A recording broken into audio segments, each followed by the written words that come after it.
these are marked and I wasn't here. So Yep. this one says 152, 152A. And this will be interpreted in broken glass. Yes. 152. Oh, 154. Okay, this is the wrong guy. Yeah, should have been, well, but it's No. across from the shattered glass. Okay, now this is marked.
May be seated. Does everybody have their grant notepad?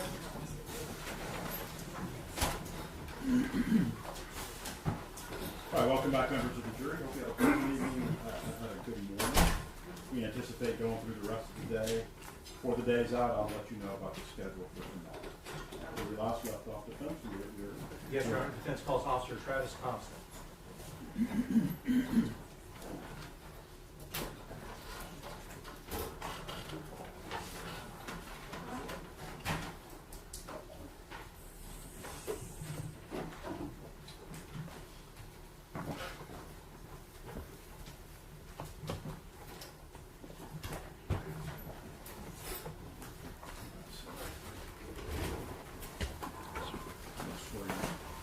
Do you solemnly swear or affirm that the testimony you give in this matter will be the truth, the whole truth, and nothing but the truth, so help you God? I do, sir. All right, you may need to adjust the microphone. Hold thing, please. Now, make sure we can all hear you.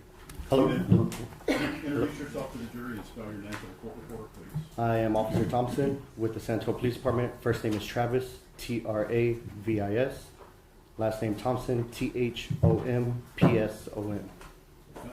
Thank you, Judge. Officer Thompson, I guess the first thing I want to do is, I know that for the incident that occurred and the one that brings us all here, you did write a witness statement, so I'm just going to approach, I'm going to give it to you.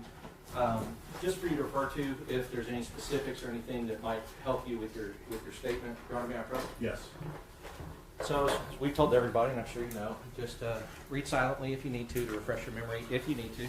And then when your memory's refreshed, we can talk about whatever we need to talk about. Cool? All right.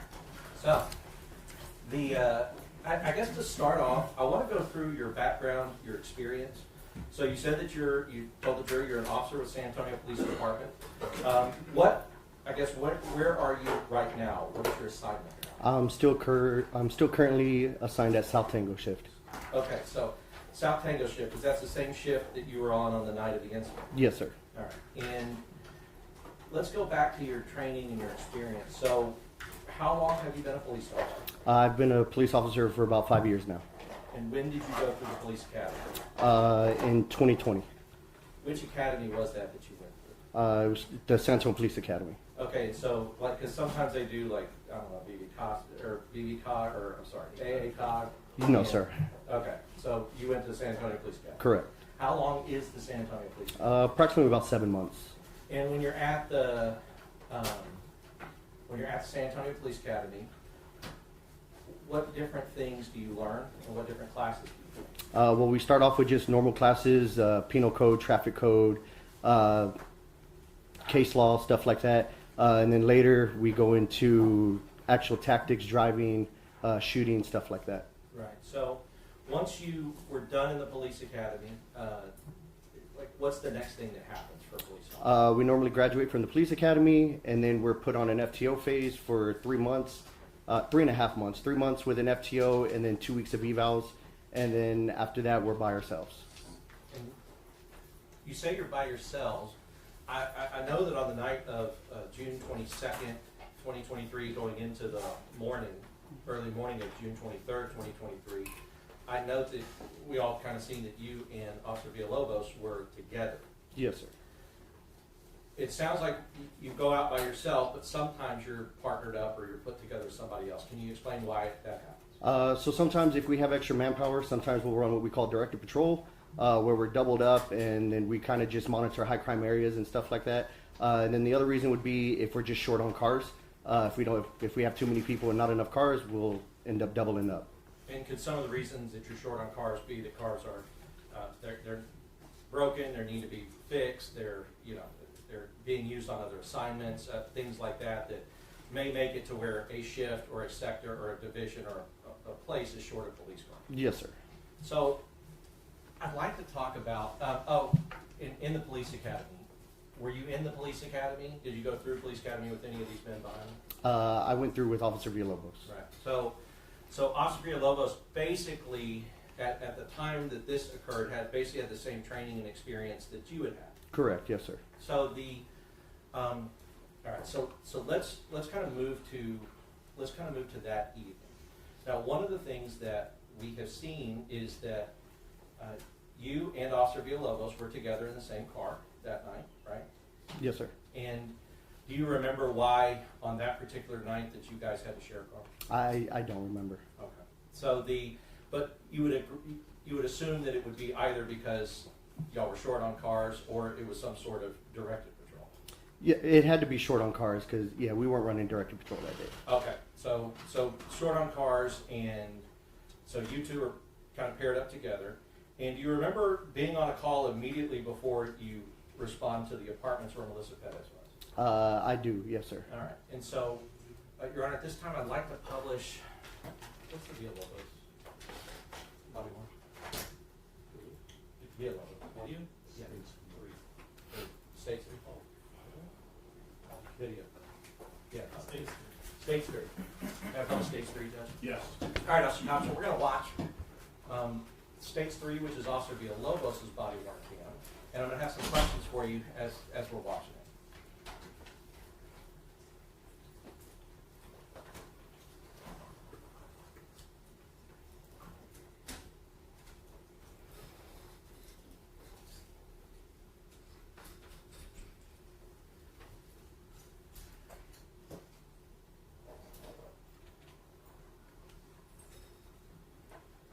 I know it starts silent. It looks like Officer Villalobos is in the passenger. Were you driving the patrol vehicle that night? Yes, sir. Okay. And we're just going to let this play through, and this would be the first call that we just referred to that you responded, that you and Officer Villalobos responded to. Oh yeah. I think I see him. Security lights. Yeah, I see him. You see him? Where? In the middle. He's in the middle of the fucking bridges. He sees us. I don't know how to count. 4, 4, 5. He sees us. He's watching.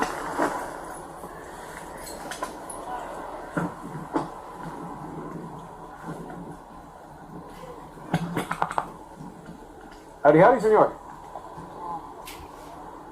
Doing all right tonight? Yeah, What's going on tonight, brother? I'm just kicked out of my house. Kicked out of your house? Where's home at? Down the street. Down the street? What's going on tonight? Any argument with the missus or what? Yeah? I'm just trying to make it home. Trying to make it home? Did you just say you got kicked out? You going somewhere else tonight or what? Well, I mean, I know where I want to take it. I'm just tired. I'm tired. You know, I've been working hard all day. Yeah, what you do for work, man? What you do for work? I do the concrete. You do concrete? So you've had a long day today, huh? It's hot today. Well, I bet, man. Hey, brother, you got any ID on you or anything like that? Yeah. Yeah, I'm just trying to follow the rules as much as I can, you know? Yeah. Well, I got you. Hey, so you weren't hit by any cars or anything like that today? No. Okay, we're just making sure. So wasn't that you get... Certain that you were hit by a car. No. Your ID's gonna be on the other side, brother. No, Yeah. Is that your ID over there or no? So, Officer Thompson, what we hear is, I guess, this call, can you kind of describe what kind of call this is that you guys are responding to? I actually don't remember what the call came in for. But I guess just in general, like, what's your purpose there? I think just to do a welfare check on him. I believe, like Officer Villalobos said, I believe somebody said that he was in the street or something like that. So they just wanted a welfare check on him. And so I want to talk about that. Now, I think that you can tell me, do you hear signs of intoxication and then see, like with the empty beer cans and stuff around them, that there's possibly some intoxication issues there? Possibly. Right. And just so that the jury knows, because they haven't really heard this part of the law yet, but if somebody is intoxicated and they're like running out into the street and potentially going to get hit by a car, what offense could that be? Public intoxication. Public intoxication. And what is public intoxication? What is the what do you need to have public intoxication in addition to being intoxicated in public? So normally you have to be intoxicated to a level to where you're a danger to yourself, or so, like if you're stumbling into streets, you can't walk straight, stuff like that. Normally just a danger to yourself as well. Sure. And then I guess if your intoxication is to that level, then you can be put into custody and taken downtown to what they call the drunk tank or something. Yes, like sir. that. Okay.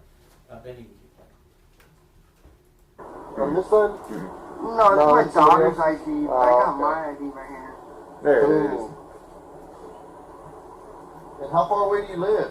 I'm just down the street. What's your address? 134 C Commerce. Okay, so it is this address that's on here. Yeah. Alright, man. Just hang tight for a second. You have a phone or anything? No? I have nothing on me. No, you're good, man. You're good. I'm not saying Yeah. you. Yeah. I just had a rough day. That's all. Yeah. I'm not supposed to be drinking in a public place. I know, but I can easily go and take me in for that. Easily. I mean, I haven't broken no rules. I ain't seen you drink them. I'm not trying to make your life harder than what it needs to be, boss. Yeah. Hey, I'll tell you what. What?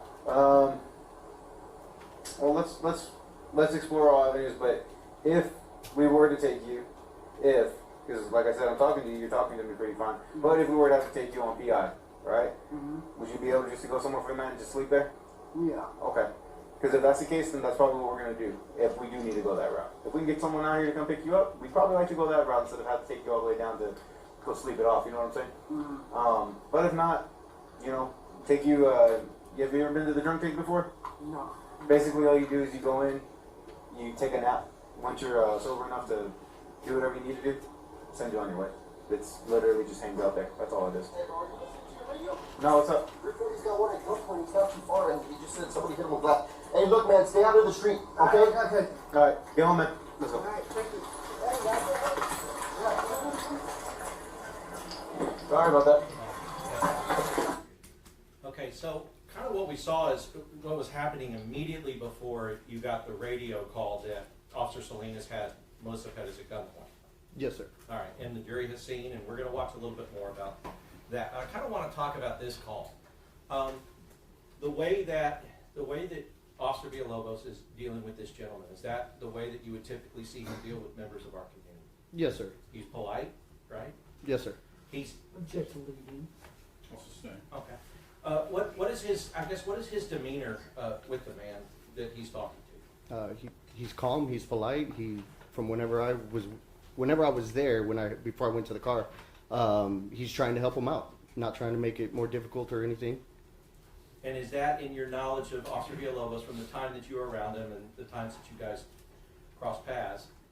Is that how you knew him to be Yes, sir. as a police officer? Yes, sir. Community policing, where you're out there actually trying to help members of the community instead of just always trying to arrest them. Correct.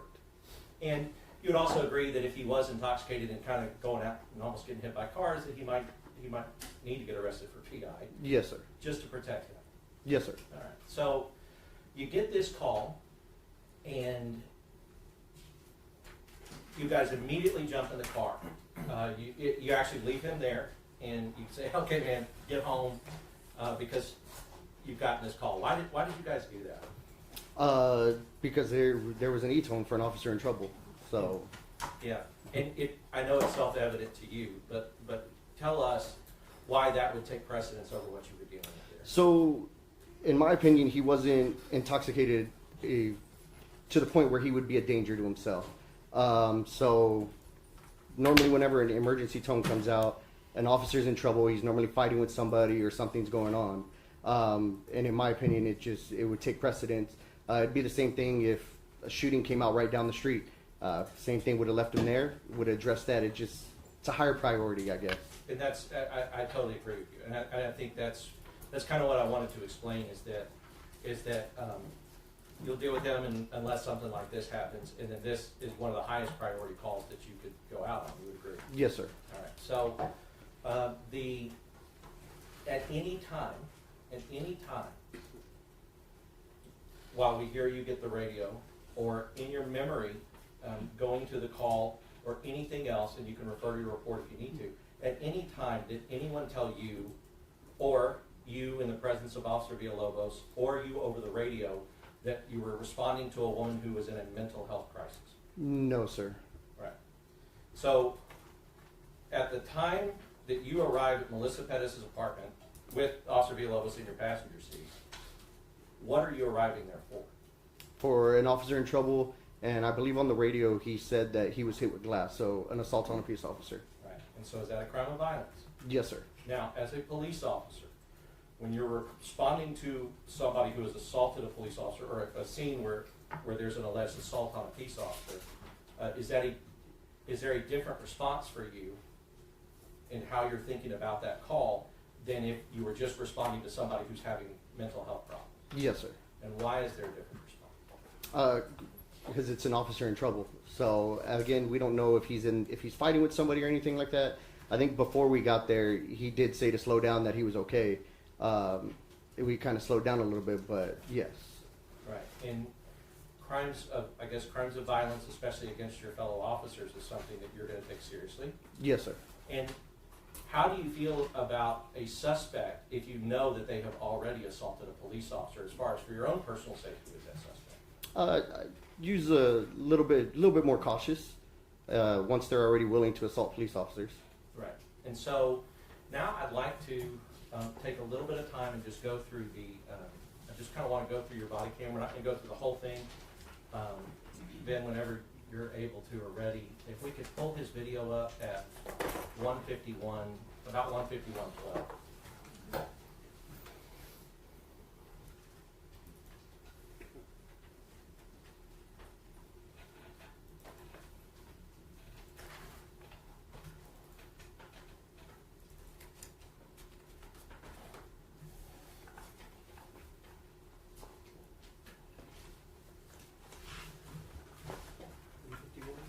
Yes, 151:12.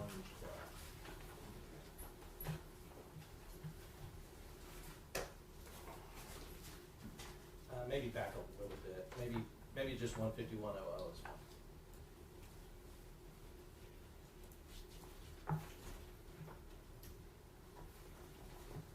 What do you mean this guy?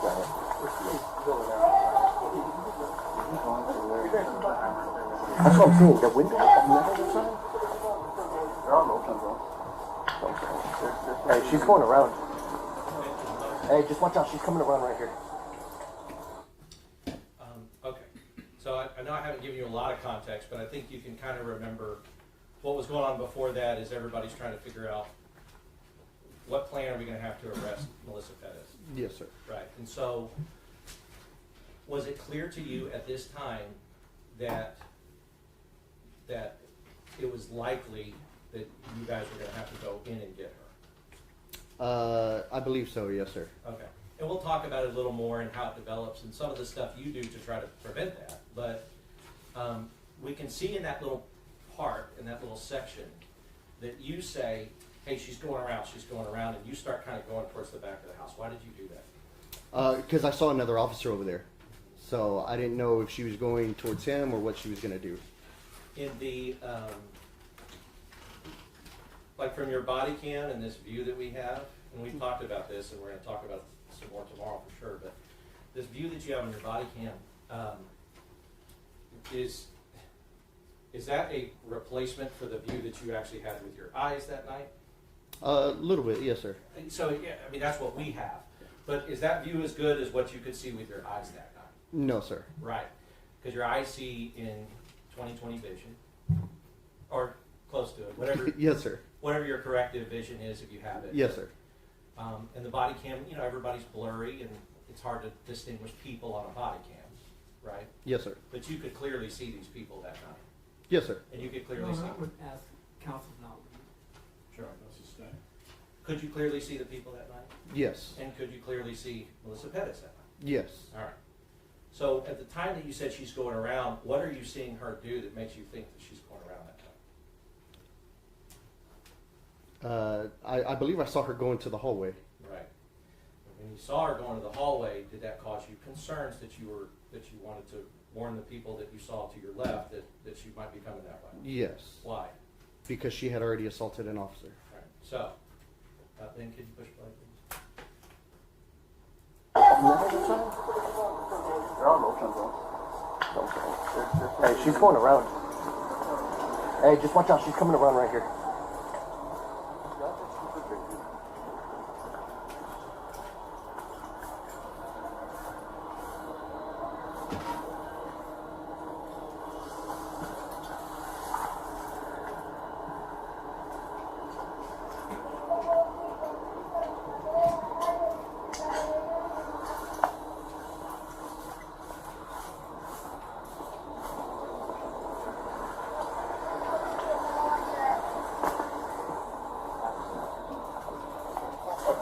Hey, watch out. Hey, B, get out. Hey! You're harassing the trespassing. You're trespassing. You're trespassing. Right, so is that your voice we hear saying, watch out on the video? Watch I out. believe so, yes, sir. And why are you telling them to watch out? Because she was approaching him. She was coming towards the window. And what was he doing in the window at the time? I'm not really sure. I was on the other side whenever he jumped over. Sure. And we can kind of see that. You just kind of come around the corner, you're like, so, but I guess explain where his body was in relation to the window when you said watch out. When I told him to watch out, he was right in front of the window. And what concerns did you have for him, and why would you tell him to watch out? The same thing. She had already assaulted an officer. It was my belief that she would do it again. So the when we see this sequence, could you hear Officer Villalobos ask, "Does she have anything?" I don't remember that. Then can we go back like maybe 10 seconds? Maybe 20. Yeah, that's good.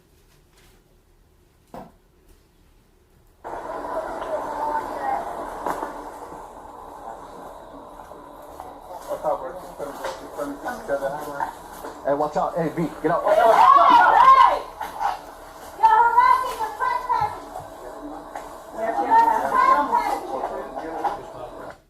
Did you hear him ask, "Does she have anything on her?" Yes. And what was Maria Salinas' response? I didn't hear her response. It's okay. We'll kind of keep going back and forth.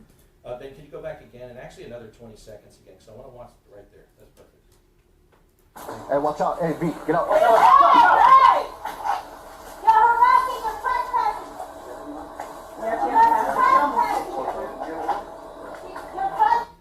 I believe she says she has a hammer. And did you hear her also say she almost hit you? Yes. So, just as in you have your vantage point where you could see things that maybe the body cam couldn't. Do you know Officer Maria Salinas? I do. All right. Is Officer Maria Salinas somebody that if she said she had a hammer and almost hit you, that you would believe that she was Yes. telling the truth? Yes, sir.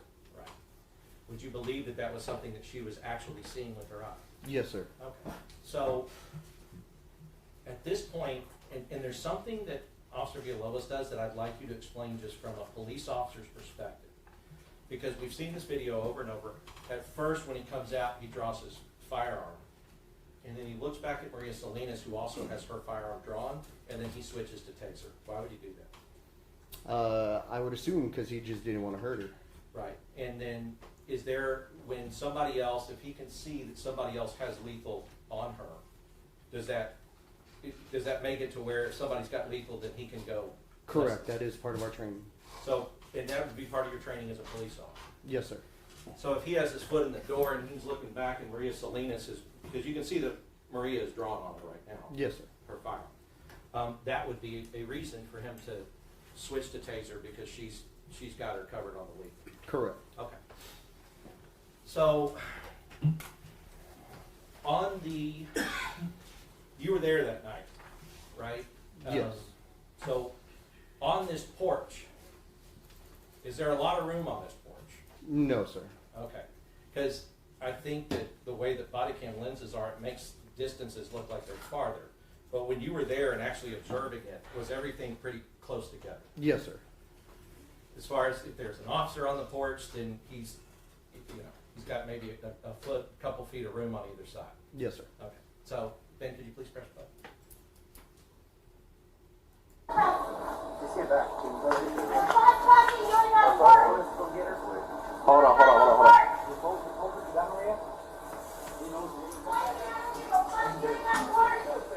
No. Come on, B. You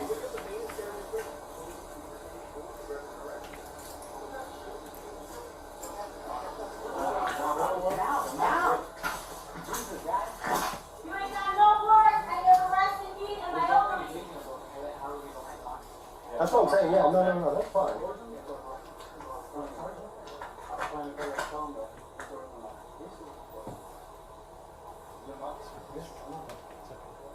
I think you just pushed space bar. So you told Officer Villalobos to, you told him to, you were like, come on, B. You hear yourself say that? Yes, sir. Why'd you do that?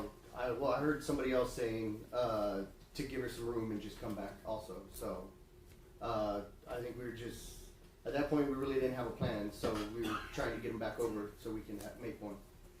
Right, and was the position that he was in at the time a vulnerable position for him? Yes, sir. Why? Because he really didn't have any room to retreat or anything like that. He's pretty close to her. That hammer, Judge, may I approach the witness? Yes.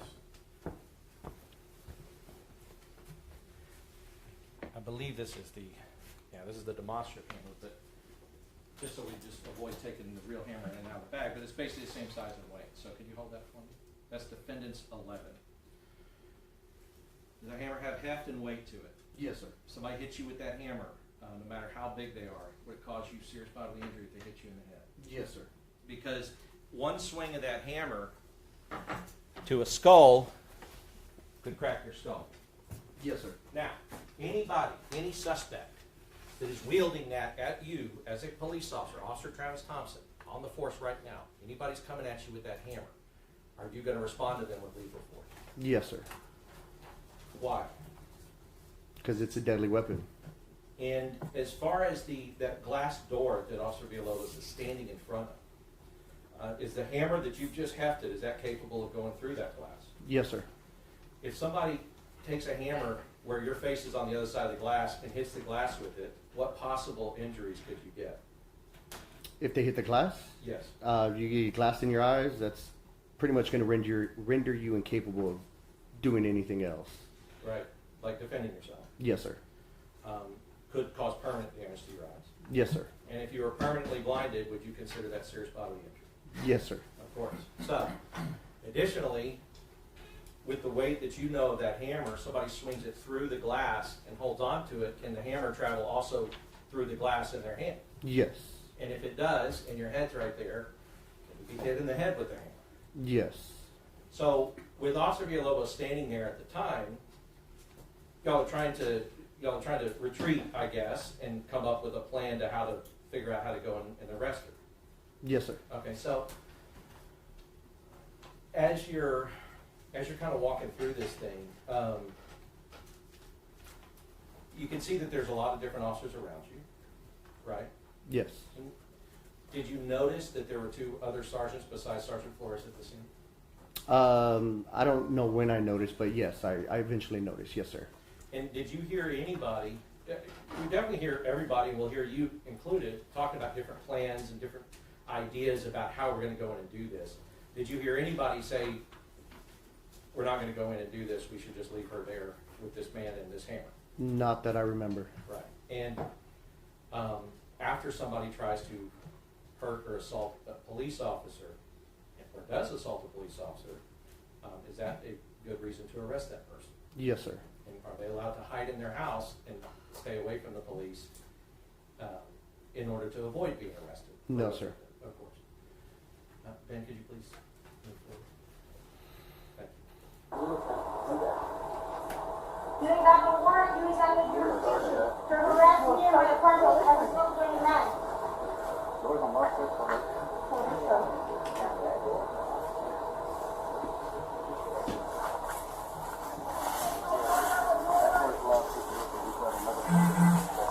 There's a window also on the side that's a back bedroom that she hasn't gone near. I mean, I've already got the screen off. yeah, the other one's easy to get the screen off too. She's got all the windows open. behind her.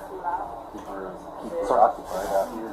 I would say this window's unlocked. If we can hit her with a taser through the window, and go through the door real quick. We have to pray on good contact. Huh? Well, that's what I'm saying. What but does she have as a weapon? But Just look, a hammer. But if it doesn't make good contact, bro, we can just keep the foot on the door and she won't. I think here at the point of the video, you guys are kind of discussing different options for how to get her under control and get her arrested.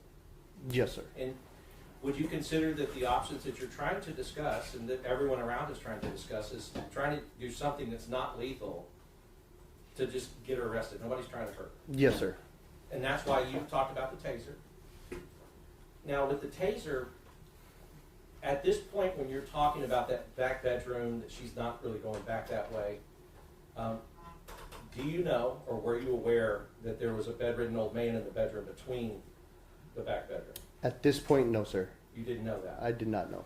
And you would agree that as circumstances change, then plans may change? Correct. Because we had this conversation that if she were to be drawn back there toward where the old man is, that could pose a danger to him if you guys have to get in a gun versus hammer fight back there. Yes, sir. Now, other officers who may have been aware of that and may have said, thank you, Officer Thompson, but we're not going to take her back that way. If they had that information and you didn't, could you understand why they may have said, maybe that's not the best time? Yes, sir. And that's no fault of yours. Every officer out there just has to go with the information that they have. You agree with that? Yes. So, did you also hear, I guess in response, that one of the other officers said, yeah, she's got a weapon, she's got a hammer, when you were talking about the taser? Yes. Have you heard the term that a taser is a tool of compliance and a gun is a tool of defense? Correct. Right. A taser is not a great weapon for self-defense if somebody's coming at you with a knife, hammer, or a gun. Yes, sir. Have you personally, in your experience with your taser training, or like in actually deploying have you ever had to deploy your taser before? Yes, sir. Have you ever deployed your taser when it didn't connect well?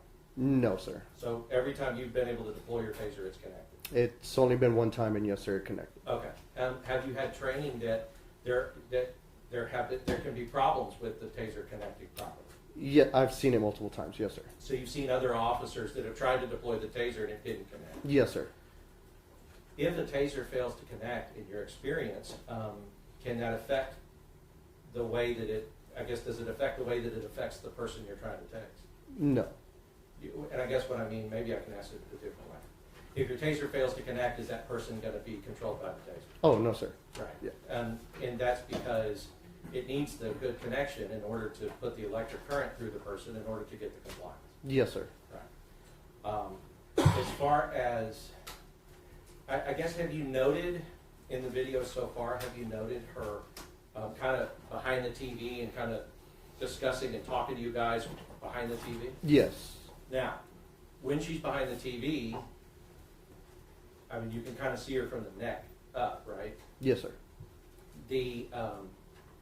Is it hard to get a good taser connection if all they're presenting is a head? I would say practically impossible. Right. And and of course the taser wouldn't go through the TV; it would just bounce off. Right? Correct. Now, as far as have you ever been trained in the? Because there's some discussion about beanbag rounds for the shotgun. Yes, sir. Have you been trained in what beanbag rounds are and what they do? Yes, sir. I'm certified. Yes, sir. So you're certified on beanbag round shotgun? Yes, sir. Okay. So in understanding with a beanbag round shotgun, if somebody takes a beanbag round to the face at less than 21 feet, can that kill them? It could be deadly. Yes, sir. Right. So we call it less lethal, but it's actually it can kill a person if they're within 21 feet and they get hit in a place that that would be, I guess, a vulnerable spot. Yes, sir. So, we've heard and we've seen presentation that basically from where that hallway is to where that window is, that's 16 feet. So really anywhere that she's sitting in that living room would be within that 21-foot danger zone for a beanbag shotgun. Correct. Right. So having it in a small confined space and using it in that way could still be lethal and cause death. Yes, sir. Okay. Ben, can you press play, please? No? That's what I'm saying. Yeah. And then as soon as if we see her drop, dude, get in there.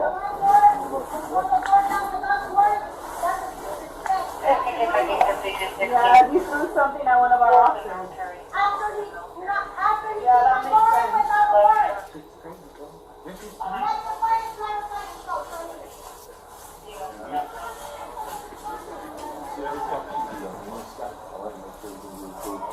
You got from there as far as being able to do the property, be able to grab her, she did assault, What is she holding? A hammer and a hammer in her hand. Sarge, so this door is open. Right. Does anybody have less lethal with you guys? I mean, we can tase you through the window and then just bust through the door if it makes good contact. Wait, does anybody have a rifle with less lethal? Hey, does anybody got beanbags? Beanbags? Sarge got it. Okay. Which one is it? We'll go right here. This one. Yeah, is this one right? Yeah, we reach to the window and unlock. Okay, so let's just go ahead and this one right here. How did you reach? Well, he's tall as hell. Got those long ass arms. And she was in the Home Alone, right? No, she didn't. It's a bedroom. Is that your voice saying she is home alone, right? I believe so, yes, sir. They said, no, she's got an old man in there, or something in response. Correct. Okay. Why did you ask that question? Just to see if there was any other potential threats or anything inside the house. I guess that's a good point. We heard from retired Sergeant Miller talk about, you can have a plan and then her 4 grown sons come out from some room somewhere and all of a sudden that would change the plan, right? Correct. Now, have you also been taught and trained that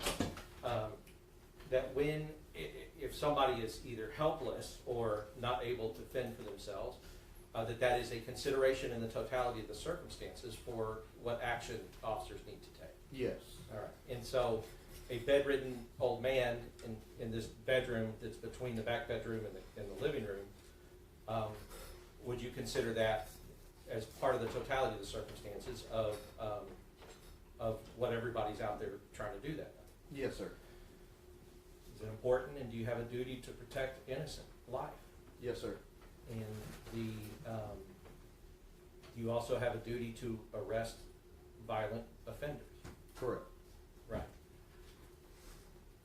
Go ahead. Thank you. Let's wait for Sergeant Bennett to discuss lethal. We'll go in with she will be a contact person to communicate with her. And she knows that if there's a family check, we would have to use, but hopefully we can get started with the using the people windows and that. But this one is open. No, he's saying this one right here. Alright, this one's Says there are. He just put the door, they need to start something down. Call back tonight. God bless you. God will take what's coming to you. What's your name? What's your name? You already know my name. I don't. I wasn't here, so what's your name? My name is Melissa Perez. My name is the one who's being harassed on all across America. Miss Perez, you don't want to come on and talk to me? Nope. Because I'm going to get arrested because I already know the way it works. Okay, so you know that you're gonna get arrested. But no, they tore my door down without no work. So how They tore my window down without no How about work. you tell me why I'm here for right now? Can you tell me why? Because they're tearing my door down and they're making accusations that are it. Okay, but what did we come here for in the first place? So why did they tear my door down in the first place? That's what I'm asking. Why are we here in the first place? Why did officers come to this location in the first place? No. They tore the door down once they were already here. Okay, I'm asking what happened before that made them come here. I was talking to the fire department. Okay, On all a right. confidential conversation. Okay, 2 officers came and disrespected me. okay, They tried to arrest me. Okay. Like they done previously. okay. Okay. And I'm not having that pre-arrest false accusation again. Okay. So let me talk to you about this, okay? So, Officer Thompson, in your discussions with Melissa Perez, what is the reason she is saying she will not come out and not cooperate? She knows we're going to arrest her. Right. And even though it may not be, I guess I want to talk about the difference between smart and rational. It may not be smart to not cooperate and come out to be arrested, but it is rational to not want to be arrested. You would agree with that? Yes, sir. All right. So my point being is she's not saying I'm not coming out because you guys are y'all are demons that are gonna possess me or something. She's not saying something that's irrational. She's telling you something that's rational. I don't want to get arrested. That's why I'm not coming out. Yes, sir. Okay. As she's speaking to you, and as you've kind of been here and watching your body camera, where has she pretty consistently kept herself positioned? Right in front of the TV. Right. And I guess in front of it being on the other On the side other side, yes, sir. from you. Yes, sir. Now, in that position, does that help her to not be tased and to not be, I guess, targeted with a beanbag round? Yes, sir. Because as a beanbag certified shotgun person, you would never shoot just a head over a TV at 8 feet or 6 feet with a beanbag round. Correct. Because you would kill her. Yes, sir. And if she's not presenting a threat, just standing here at the TV, and you killed her, that would be a problem. You would agree with that? Yes, sir. Right. So, as far as tasers, tasers are definitely way less lethal than a beanbag round at that distance. You wouldn't have any concerns if she'd come out and present her full body, getting her with the taser. Correct. Again, talking about the taser though, come out, present her full body without being armed and coming at officers with a weapon, because that would be no more need for compliance, it's more need for defense. You agree with that? Yes. The way that she's operating, I guess, with that television, does it seem to you, as watching the video and from your memory, that she was intentionally standing back there to not allow you guys to be able to do some of those other methods? Yes, sir. All right. Can we push play then, please? No matter what happened, okay, whether they kicked the door, whatever happened, okay. No, but listen, I know, but listen. Okay, but listen, okay. It doesn't negate the fact. It doesn't negate the fact. Okay. Listen to me what I'm telling you. I heard what you had to say. I'm being harassed with my elderly man that I picked up on the street. Okay. So if you're getting harassed by him, why did you pick him up from the street? No, I'm getting harassed by police. Because they kicked my door down and knocked my picture down from Jesus. Okay. Okay. And you think that's right? You think that's respect? They ain't got no warrant to tear my door down. Okay. Or my window. Okay. Or my screen. Okay. That's my issue. That's your You issue. need a warrant. And you don't got one. I think you're a little bit wrong on that, but I think I'm very right on that. I know my law. I don't think you do, but I know my law. okay, what section of the law is that? Pause it, please, Ben. Thank you. So, Officer Thompson, what is this tactic, or what is this technique that you are doing here? What are you trying to do here? For the most part, I'm just trying to keep her calm, but also keep her engaged with me. That way she's focused on us. But ultimately, I'm trying to just get her to come out on her own. And we see that you've talked to her. You're pushing back on some of the things she said, which is because that's just part of what you're doing is in that conversation trying to rationalize with her that, like you committed a crime and come out. Did you hear earlier that Maria Salinas also said, you know what you did? You assaulted one of our officers. Did you hear her say that? Yeah. So she's being told the reason why you guys are there and the reason why she has to come out to be arrested. And then you're continuing, I think, to try to continue that conversation with her to let her know that, right? Yes. Okay. Is your goal that night, was your goal to try to do whatever you guys could and whatever you could to have her come out peacefully, without a fight, to be arrested and to go to jail? Yes, sir. For the offense of assaulting Jonathan Salinas? Yes, sir. Okay. And I guess you, originally when we first heard the first two voices, the second voice we heard while y'all are at the rail, that was Officer Villalobos standing next to you. Yes, sir. Like, why are we out here? What happened? And then you jump in and then you kind of take over the conversation, right? Yes, sir. Now, as far as you talked about kind of keep her attention on you, did you also know that people are trying to figure out a plan behind you to figure out how to go in and get her? I did hear some talking behind me. I didn't really hear a plan or anything like that. Sure. But I guess, could you assume that that's what's going on, and it's important that if you're talking to her, she can't, like, hear and see, listen to what's going on back there? Yes, sir. Ben, could you play, please? Thank you. What section of the law? Yeah, go ahead and tell Section me. of my rights. Oh, the section of your rights. Okay. When you don't got a warrant, Okay. you cannot come in unless you got a warrant. That's not true at all. Okay. So I'm asking you to come out and talk with us peacefully. No. Okay. Okay. I don't need to talk to somebody who's tearing my door down and harassing me. Okay. Well, I didn't tear your door down. I just got shining here. the light in his face along with mine, and then tearing my screen door. Okay. That's harassment. Okay. So would you Call like? the police. So would you like to come out and talk to us? No, Okay. So you're gonna make us go in. you don't got a warrant to come in. I don't need one. I've already explained that to you. And I'm explaining to you, you need a warrant. Okay.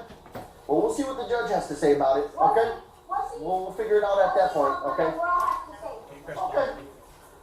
Well. Okay, so Officer Thompson, we hear you say, well, we'll see what the judge has to say about it, right? Yes, sir. What did you mean by that? I meant that she was going to be arrested, and then at that point she could fight whether we needed a warrant or not. Right, because instead of trying to kill a police officer, that's what we did. What's this thing? Okay, so I guess explain that, she would be arrested, and then if she were gonna fight, she could fight it with the judge. I guess contrast that to what she was trying to do. What is the difference?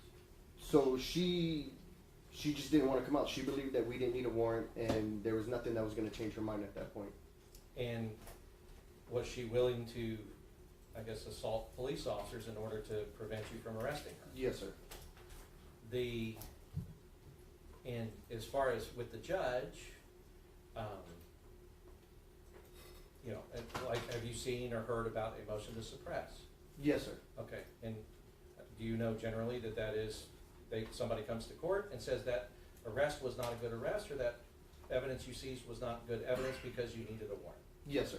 And is that the peaceful, lawful, rational, correct thing to do? Yes, sir. Right. Trying to kill a police officer, you would agree, is incorrect. Correct. Okay. So, Ben, can you press button, please? Thank you. Like I said, one way or another, what's going to happen is going to happen. Okay. I'm trying to explain the law to you so that this doesn't go, so that this doesn't escalate. You don't gotta explain the law to me, because you know the law. So before this has to get complicated, can you please just come up so we don't have to use force or anything like that? No, Why not? because I already know what's gonna happen. And so if it's gonna happen Yeah. regardless. What's going to happen? So I guess one of what you're saying to her is, you said you're trying not, you don't want this to escalate. Yes, sir. Okay, why, I guess, try to take us back to what's in your mind at the time. So why are you worried that it's going to escalate? So I knew at that point that she was under arrest. We had authority to go in and arrest her. It's just inherently more dangerous to go inside of the apartment. It's just inherently more dangerous to go inside the apartment and do it in there. And I guess, Ben, we need to go back a little bit to one, I think that was probably about it, yeah, pretty close. Okay,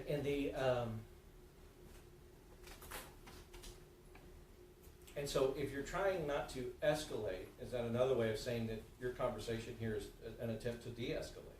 Yes, sir. What's going on? And was your attempts at de-escalation successful? No, sir. Right. Have you seen in your experience as a patrol officer, have you seen that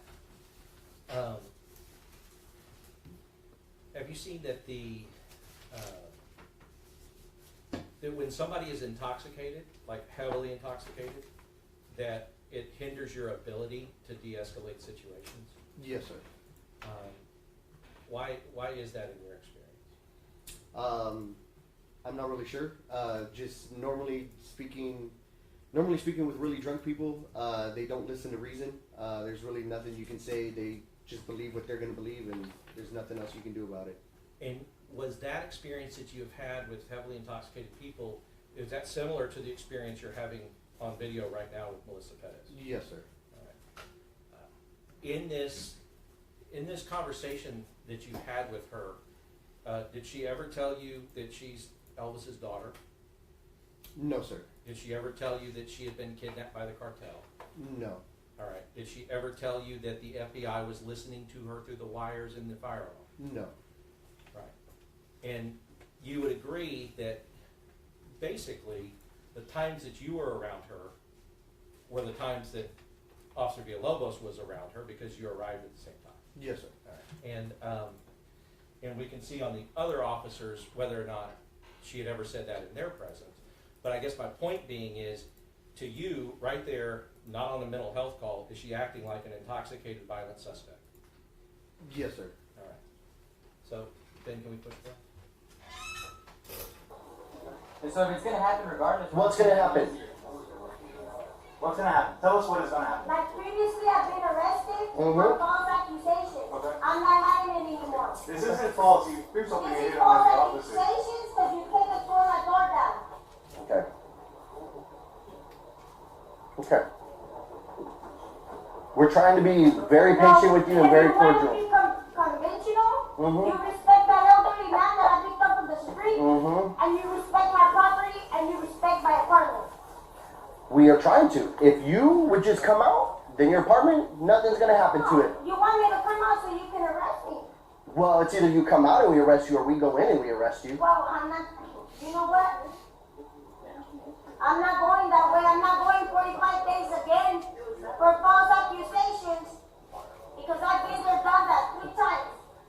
Okay.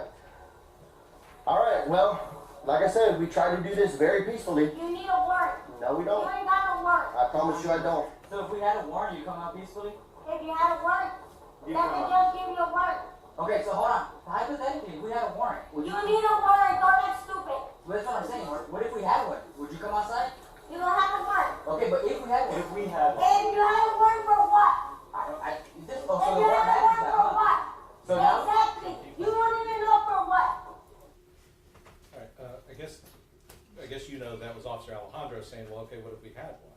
Yes, sir. Next, Steve. Her response to that is had a warrant for what? Had she been told in your presence what you were here for and what she had done? Yes, sir.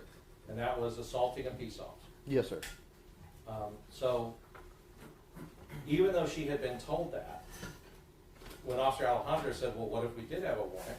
She still refused to acknowledge that she had done anything wrong that would require you to get a warrant. Correct. Yes, sir. Now, let's say you had a piece of paper, which the jury's been instructed was not needed, so it's not an issue. But even if you did, that piece of paper, based on your conversation with her, would that have made her go, okay, I'll come out now and be arrested? No, sir. Right, because she was still not coming out even if there was a warrant, Correct. as far as what you can see her. From my belief, yes. Right. So,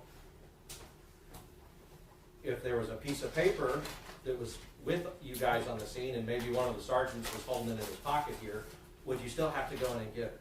Yes. Right. And still have to try to go into the house and make an arrest and forcefully enter the house to make an arrest? Yes. All right. Ben, can you push button? Does it So matter? what? And a warrant for what? Explain to me. You're the officer, right? You seem to You know more than the me. law, right? You seem to know more than me, so you tell me what the warrants would be for. No, you're the one who's harassing me, so you tell me what the warrant is for. I just Yeah, we're good. Look, hey, we're just trying to help you. You're not helping me because you're harassing me. How are we harassing you? Because you're shining the lights, kicking my door down.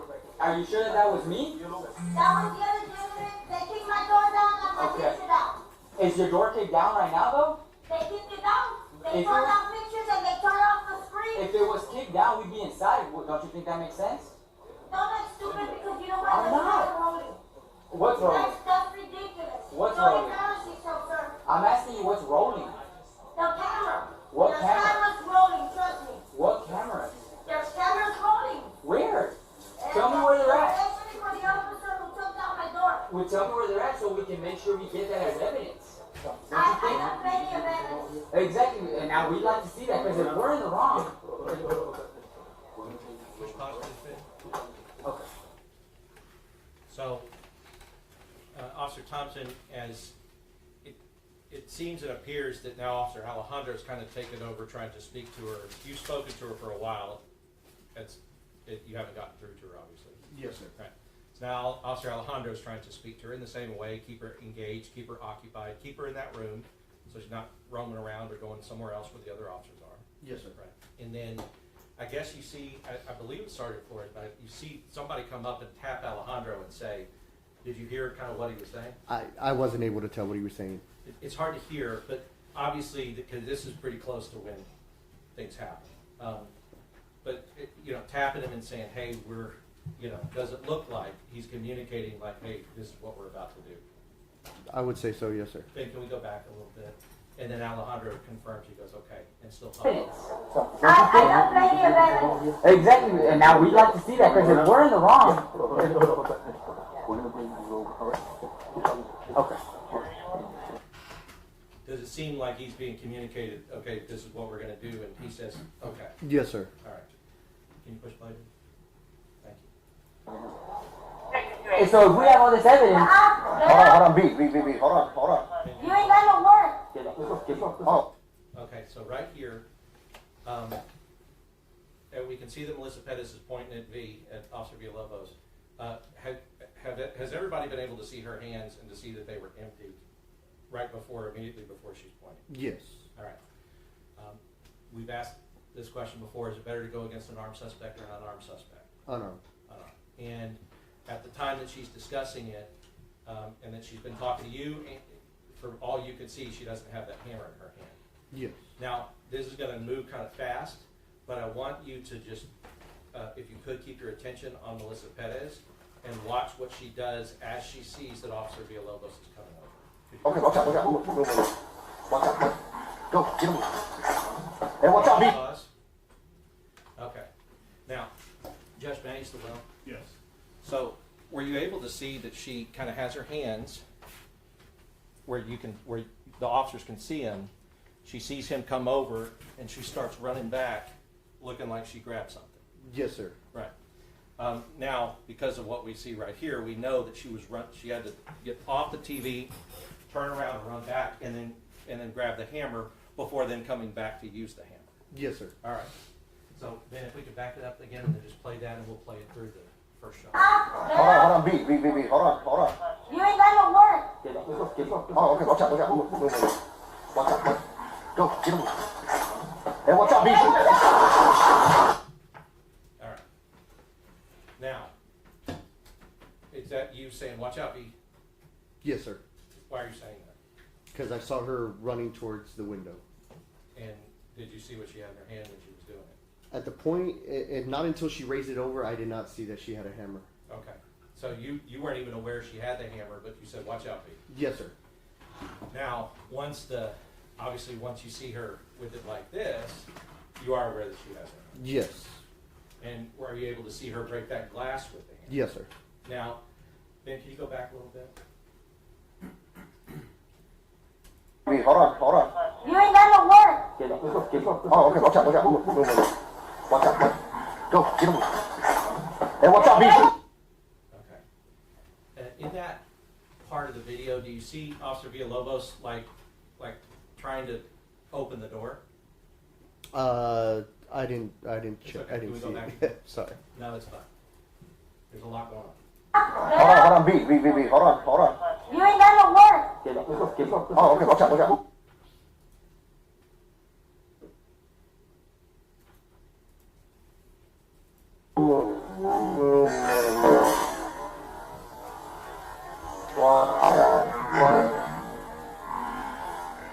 Go. Do you see him trying to open that door? Yes, sir. Had you heard earlier, had it been kind of passed back and passed around that V had been able to unlock that door? Yes, sir.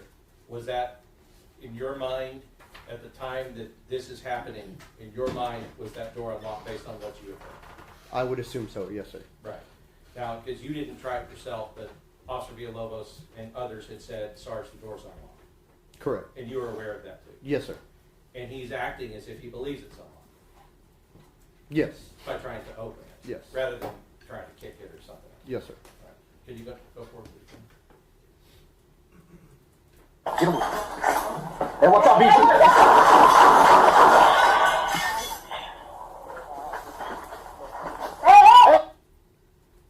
And right there, after the first round of shots, I guess you know now that she wasn't hit by any of those shots.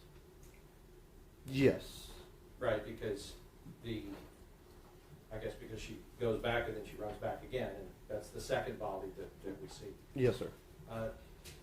When, if somebody is not, I guess as a police officer, even if you've, I don't know, have you ever had to fire a weapon in line of duty? No, sir. Okay.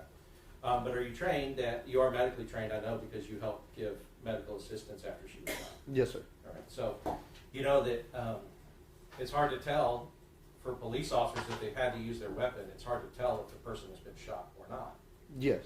unless they can see the evidence of the injury. Right? Yes, sir. Okay. So in a situation like this, because you were out there, even though you didn't fire at the time, you were out there, you wouldn't have been able to see or know whether or not those first 5 rounds, any of those rounds had actually hit. No, sir.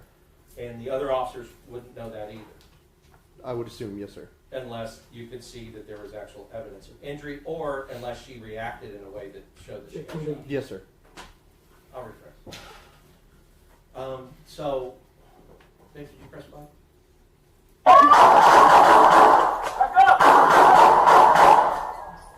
Pause. Okay, at this moment, on your body cam, what do we see you doing? I drew my weapon. Right. Why did you draw your weapon? Because, well, one, there was shots being fired, and then 2, she was coming back.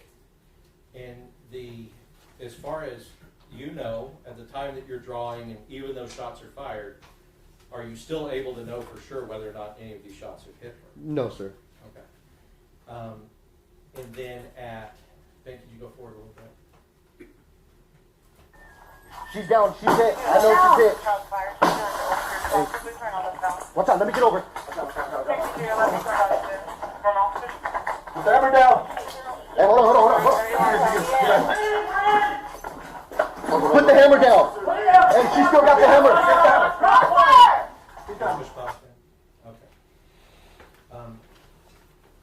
And so one of the things that we see on that part is, even though you're the one that calls out that she's down, right? Yes, sir. And that's because you're able, I guess from your vantage point in the window, you're able to see that she is down. Yes, sir. Once you call out she's down, does one officer fire after that? No, sir. All right. And that's what you're trained to do. If they're down, stop firing if the threat's no longer a threat. Correct. All right. So you still, even though you didn't fire, you still did use your taser, and you looked to make sure that where that hammer was. Yes, sir. Why did you do that? I've seen it in the past where people will go down, but then they'll come back up and be a threat again. And so is the hammer, did she still have it with her when you were calling that out? I believe so. Yes, sir. And you called out, she still got the hammer. Yes, sir. And then did you see Officer Villalobos take the hammer away from her hand and then put it over, I guess, away from her? Yes, sir. And is that would be something common to do to make sure that the threat is neutralized in these types of situations? Yes, sir.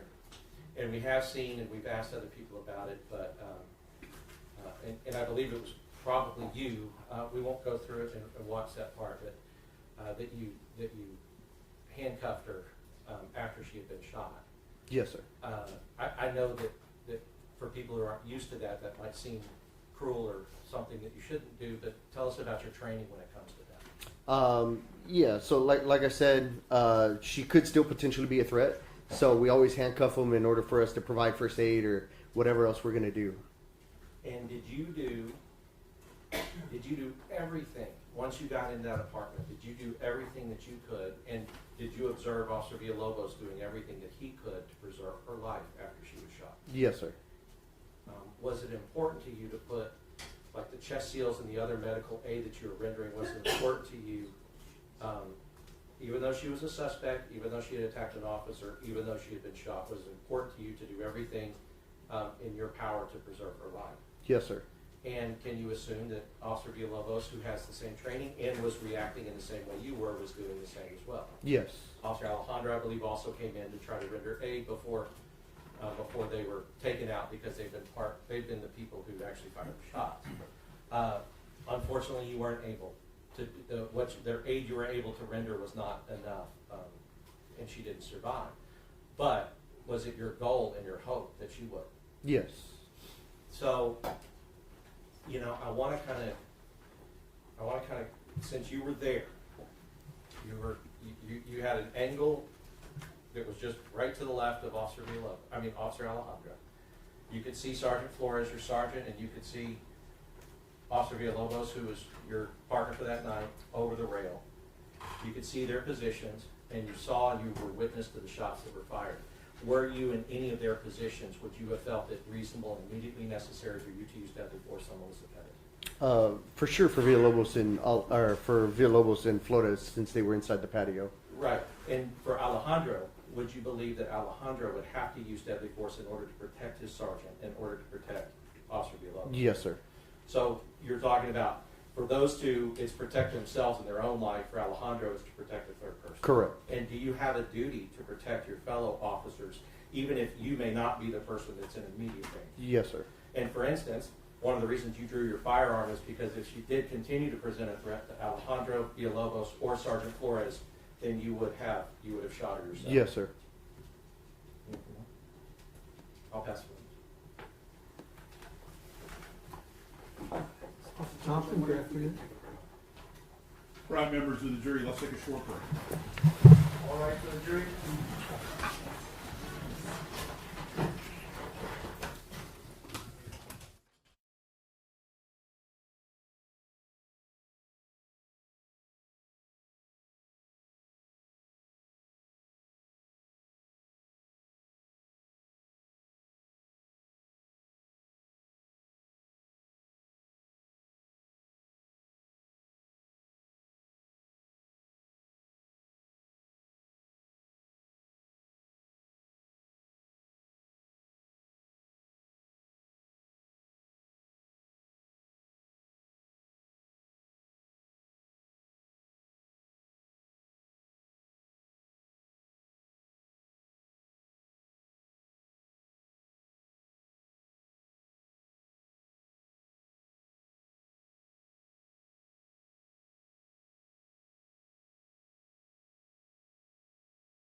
It's my turn. Oh, Your I'm Honor. sorry, stay. Okay. Officer Thompson, good afternoon. Good afternoon, sir. You know, before we broke, Mr. Goss had asked you if you had done everything possible to preserve her life after she was shot. You remember him asking you that? Yes, sir. I want to ask that question a little differently. And I want to ask, could you and your team have done everything to preserve her life before she was shot? Yes. You believe that? Yes, sir. Isn't it true that in the early mornings of June 23rd, 2023, that yourself, Nathaniel Villalobos, Eleazar Alejandro, and Alfred Flores were on duty working as police officers for the city of San Antonio? Yes, sir. And that each of you and them were wearing their SAPD uniform, acting under color of their employment as a public servant? Correct. And that in the event we just watched, and that you watched back in June 23rd of 2023, that each of them fired their duty-issued firearm multiple times at or in the direction of a woman, that is Melissa Perez. Yes.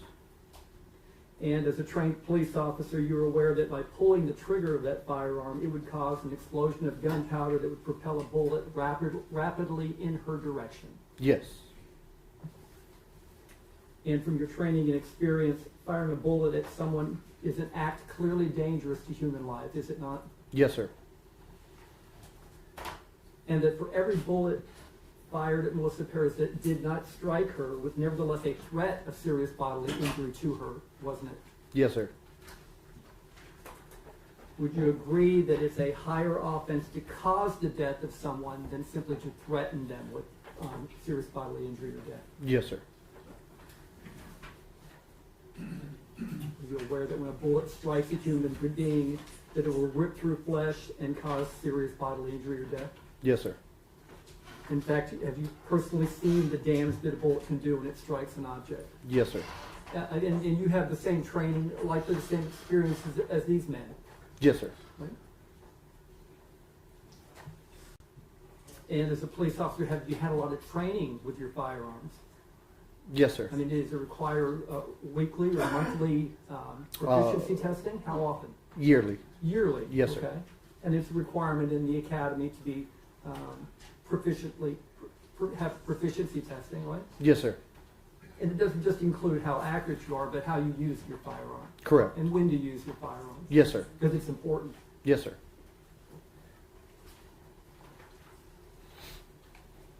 And are all officers with the San Antonio Police Department required to take that kind of training? Yes, sir. That I know of. Would you agree that in your experience of this crime scene or so, that you saw no evidence that Ms. Perez was a threat to physical harm to anyone except for a person trying to enter her home? I'm sorry. Can you rephrase it or repeat it? Based on what you saw and observed there at the crime scene, would you agree that you saw no evidence that Melissa Perez was a threat of physical harm to anyone except for a person trying to enter her home? Judge, I'm going to object to this. This is a backdoor way of trying to say that the officers didn't have a right to arrest her. And so the court has already given an instruction to the jury, and this is a violation of that instruction.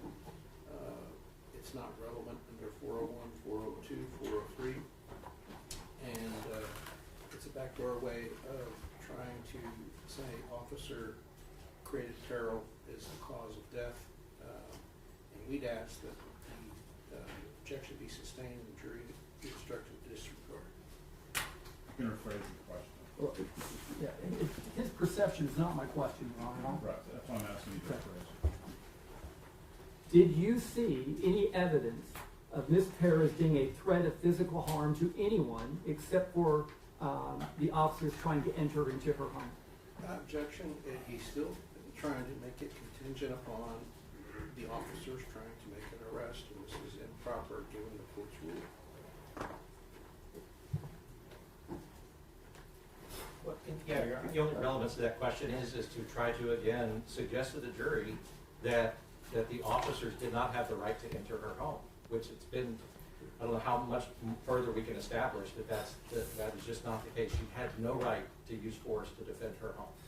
Your Honor, I'm not saying that in a question. What I'm saying is the state has to have an opportunity to ask questions and give cross-examination in the same way that they do. And if they've asked questions about whether or not she was a reasonable threat to people, then I should be able to ask whether she presented a threat in his view. You can ask that question. Okay. Would you agree that you saw no evidence of Ms. Perez was a threat of physical harm to anyone in your presence prior to the shooting? No. Okay. Tell me what threat you saw her engage in. She charged at officers multiple times while I was on scene that I saw her. Yes, okay. sir. She charged at them, right? Correct. Okay, but you said you didn't see the hammer. She did. She had the hammer. Well, did you say a few minutes ago Correct. that you did not see the hammer? Correct. Yes, sir. Whenever. Or, yes, sir. Right? Yes, sir. I'm just trying to get clear on what you said. That's what you said, right? Yes. Your Honor, my objection is that he heard he heard Maria Salinas say that she had charged with a hammer, and he testified that he believed her and believed that what she saw was correct. That doesn't mean he observed it, Your Honor. Right. No. Okay. Does the San Antonio Police Department have a mental health unit trained to respond to incidences involving persons suspected of going through a mental health crisis? Yes, sir. Okay. And did they back then? I don't believe. I believe we had a mental health unit, but I don't think they had a unit at that time that would respond at night. Okay, and if you as officers in your training at the academy and in your in-service trainings, etc., have you been trained to recognize the signs of someone having a mental health crisis? Yes, sir. Why is that important if it is? So that we can assess the situation properly. Okay. And in your assessment of the situation, did you hear her talking about cameras watching everything? I did hear her, yes, sir. She said it repeatedly, didn't she, in the time that you were there? Yes, sir.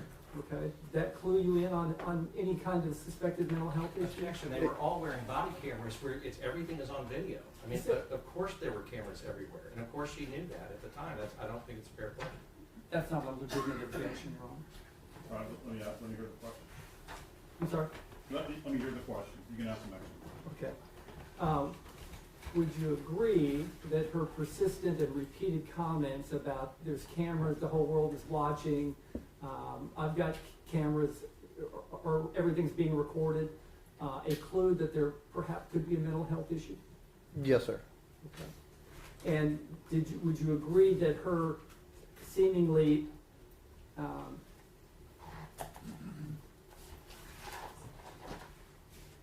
persistence at refusing to be arrested despite the untoward cost in taking that action could be a sign of mental health issues? Yes, sir. I believe I read your statement. You had heard that she had cut fire alarm wires. Did you hear that? Did you know that when you were there? I did know that while I was there, yes, sir. Okay, and is that the kind of crime that perhaps somebody having a mental health issue would cut fire alarm wires? I wouldn't say it's specific to that. I mean, some people are just trying to steal the wire and stuff. Yeah. So I wouldn't say just because of that she was having a mental health crisis. But perhaps a clue combined with other things? Yes, sir. Right.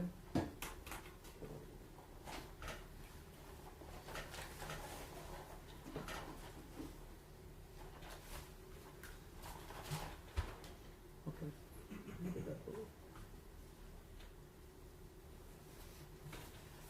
So did you or any members of your team out there have any conversations about mental health issues and contacting a mental health unit? Not that I remember. So I heard you testify. It's your position that your colleagues, I mean, frankly, your friends, right? Yes, sir. Were justified in shooting Ms. Perez, right? Yes, sir. That's your position, right? Yes, sir.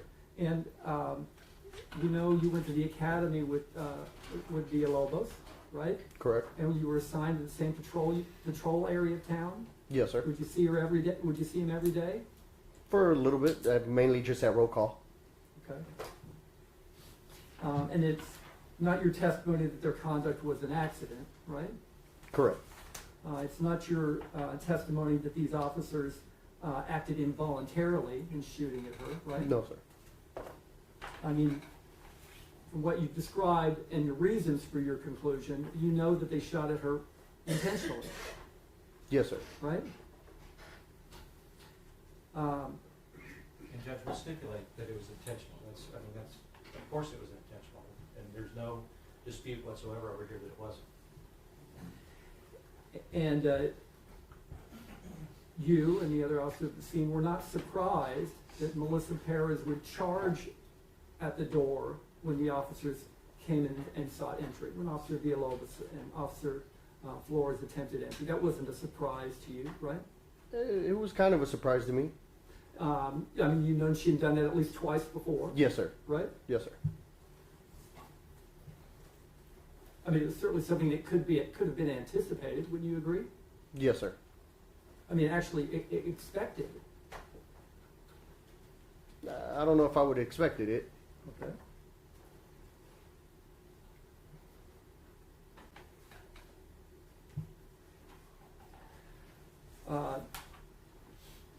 Would you agree that you had plenty of time to consider other options besides the options that were pursued? Judge, I'm going to object. This gets into tactical decisions. Tactics is not relevant to any issue under 401, 402, 403. In addition, this is an attempt to suggest causation under 6.04 of the Texas Penal Code, which it's not. Clearly, Texas Penal Code 38.03 does not permit someone to resist an arrest, whether lawful or not, and there's no provision in Chapter 9 which permits someone to resist arrest. And the Supreme Court of the United States in Barnes v. Felix and also in Graham v. Connor have refused to acknowledge officer-created danger as a reason to conclude that an officer acted unreasonably. So this is irrelevant, improper, and we'd ask the jury to be instructed to disregard. Additionally, speculation, because he's asking him to determine what time that they had for their decisions. And so it's also speculation. Your Honor, the jury will be instructed that in evaluating the officer's reasonable belief that goes to when and to the degree that they felt that force is necessary, and it's an appropriate question. I'll overrule the objection. I mean, at the time this happened, was there any imminent threat to anyone when they decided to go to the door in the seconds before she was shot? There was a risk of threat to somebody, yes, sir. Okay, who was the risk of threat to? I would say the disabled person inside. Okay. Did you ever go check on that person? No, sir. Did anyone, in the time that you were there, go check on that person? From the inside or? From the outside. I believe officers did check on him. Well, I mean, have you watched your video recently, your body-worn camera? It's been a couple weeks.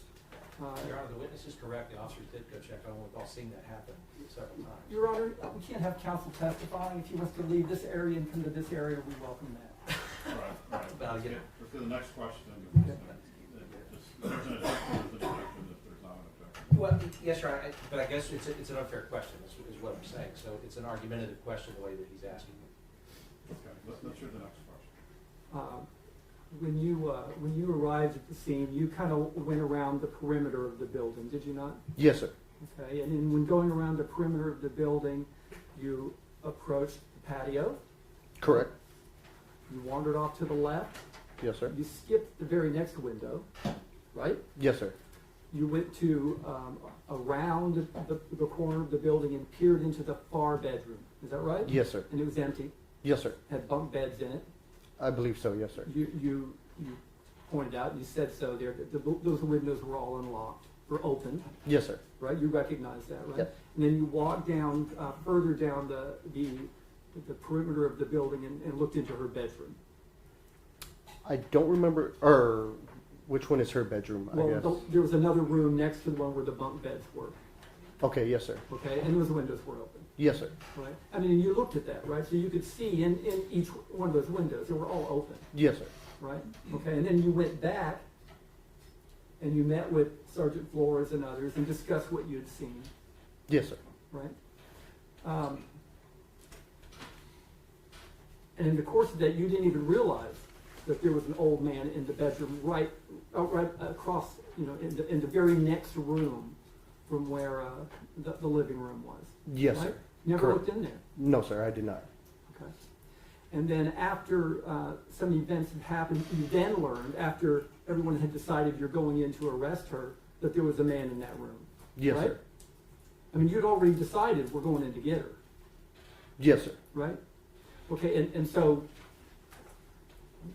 you weren't there for those conversations beforehand, but you know the decision was already made about how we're going to do it, not if we're going to do it. I would say so, yes, sir. Right? And you were offering suggestions on how to do it, were you not? Yes, sir. What were some of the suggestions you had? Just tasing her through the window. Yeah, and when you said that, just tase her, right? Officer Selena said, well, she has a hammer, dude, right? And what did you say? Taser. Taser, right? Yes, sir. Seemed to be a very easy solution to you, right? Yes, sir. And you mentioned that you had all the open windows. Correct. Right? And then you mentioned about the door, about keeping her from leaving the door. What did you say about the door? Do you remember? I believe I said just pin the door. You just keep your foot on it. Yeah. She's not coming out. Do you remember saying that? Yes, sir. So, I mean, you recognize those things, within 5 minutes of being there. Correct. Yes, sir. Right?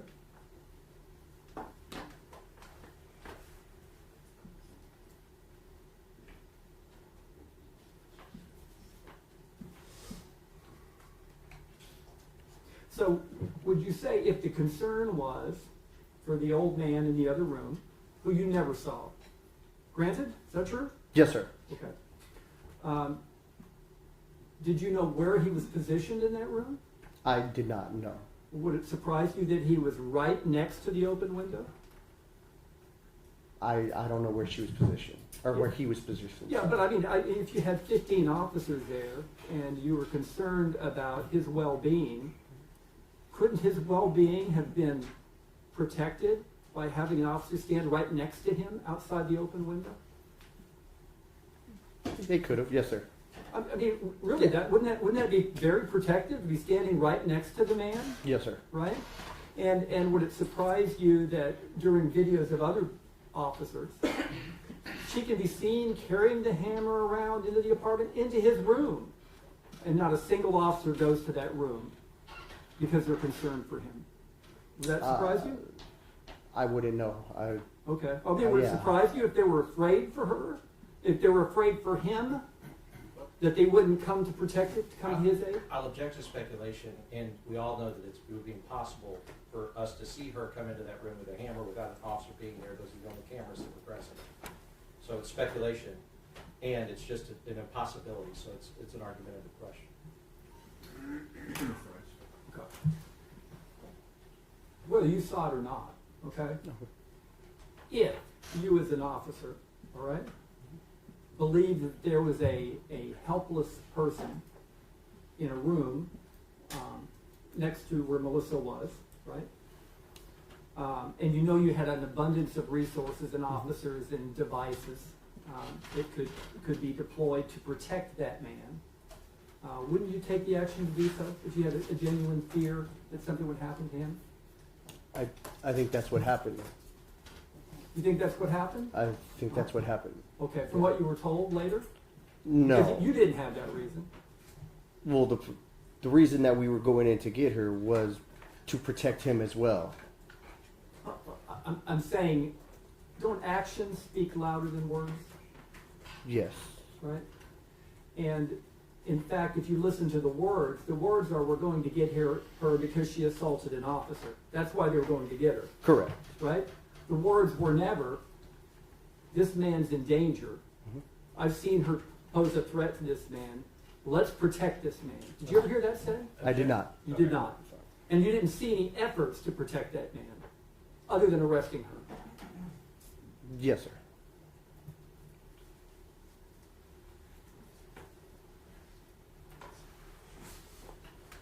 Okay, let's talk about the non-lethal force options you had available to I'm you. sorry, Your Honor. I would like to make clear, though, that for this witness, the court did make a ruling that there was exigency for this witness in this hearing and in this particular proceeding. So all of these questions, trying to cross-examine him on the lack of exigency, the court has ruled that there was. So we object to that line of questioning. I haven't asked that question.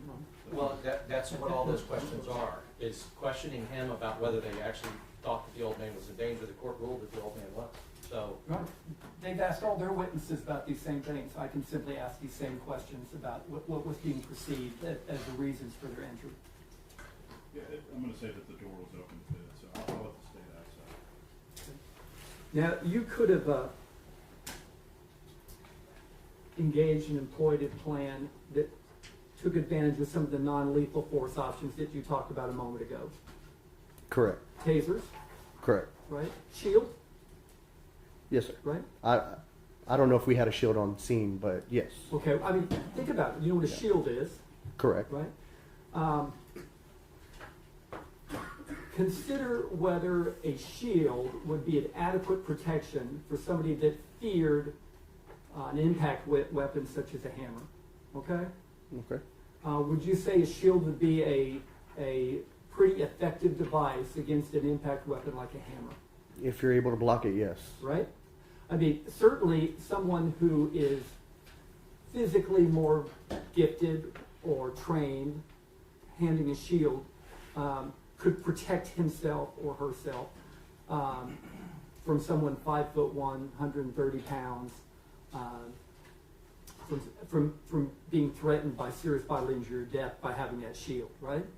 Correct. I mean, the person might be able to drop it on their foot, right? It might be able to hurt them with it in some way, maybe a risk of bodily injury, but there's really no risk of serious bodily injury if you've got a shield. I'm gonna object. Would you agree? I'm going to object. This is predicated upon tactics, which the court has already ruled is not an appropriate area of inquiry, and we would object under 401, 402, and 403. And also, under the law, there's insufficient causation under 6.04 that the choice of tactics caused the complainant to unlawfully resist arrest in violation of 38.03B2. We'd ask that the court sustain the objection and instruct the jury to disregard. All right, I'm gonna let you refer. Okay. If you were getting ready to engage with somebody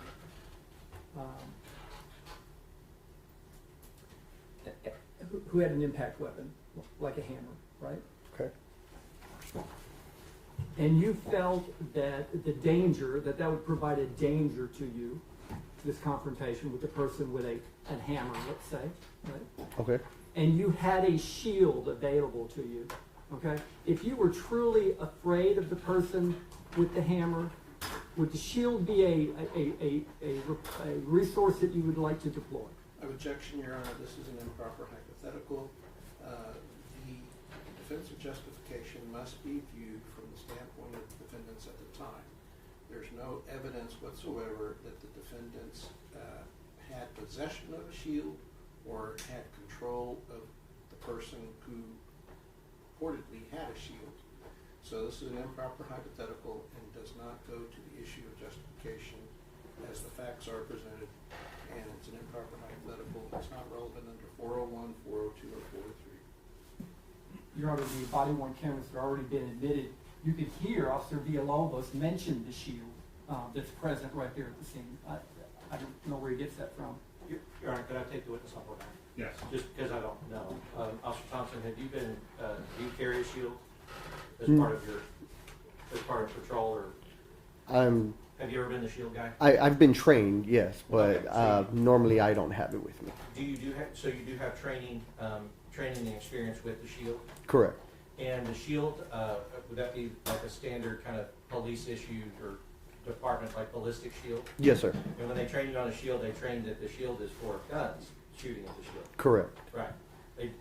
Have they trained you, and do they train you or anyone about hammers on the shield? Not that I can recall. Right, because hammers go around and up and in and out and can cause serious bodily injury even if you're holding a shield. Do you agree with that? Yes, sir. Because the bullet doesn't go around the shield, it just goes directly into it. Yes, sir. And in your training, behind the shield, is there usually somebody that actually has a firearm that's going in, and if you attack the person with the shield, they shoot the person who's attacked? Normally, yes, sir. Right. So even if you go in with the shield, if she comes and hits the shield, Object to leading. the person is going to shoot her anyway. I understand.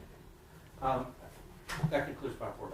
Since he's had that training, I think he can answer those questions. Okay. Okay. I'll allow. Okay. I know it's a long question. Yeah. Okay. What I'm asking you is, let's consider Officer Villalobos, okay? If he's aware there's a shield there, okay, at the scene, right? And his only fear, or legitimate fear, or perceived fear, his only knowledge of a weapon would be either a candle or a hammer, okay? If he was afraid or concerned for someone hitting him with a hammer or throwing a hammer on him, wouldn't grabbing the shield demonstrate that concern? Judge, for Officer Villalobos, that's kind of like a law school exam question of what speculation is, and this is not an expert witness. And so we would ask that be sustained on speculation, and the jury instructed to disregard. Additionally, on behalf of Eleazar Alejandro, the question limits itself to Nathaniel Villalobos. It doesn't specify a moment in time, and this is improper in that it suggests that all of the defendants were not entitled to defend themselves against Melissa Perez unlawful use of deadly force at 20207 or 20213.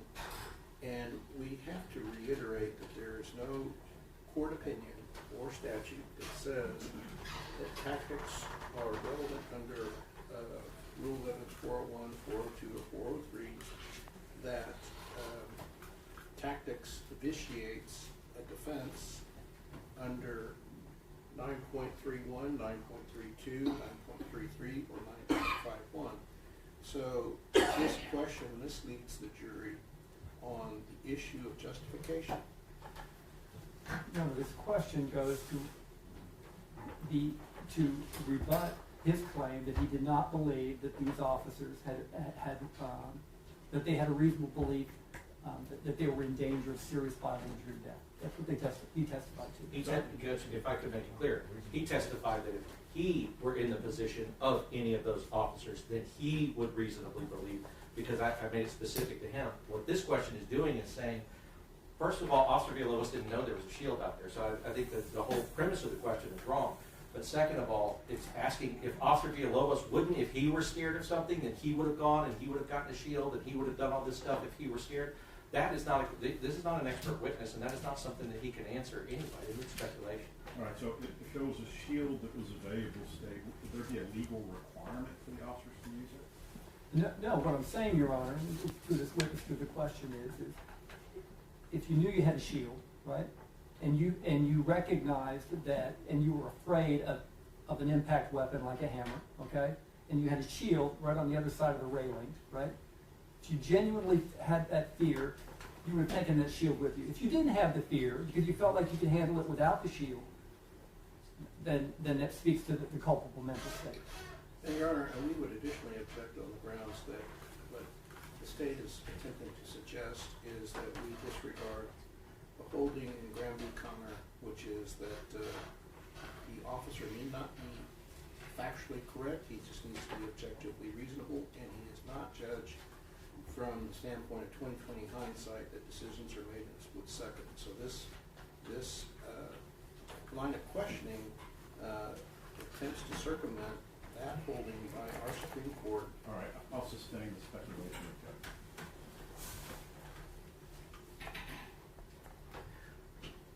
Let's talk about the totality of circumstances, okay, that you were aware of.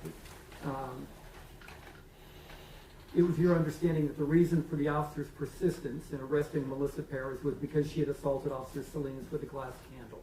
Is that right? Yes, sir. It had nothing to do with wanting to collect evidence of a criminal mischief, was it? No. It had nothing to do with... We object to that last question because that question is designed to go to exigency, and the court has already ruled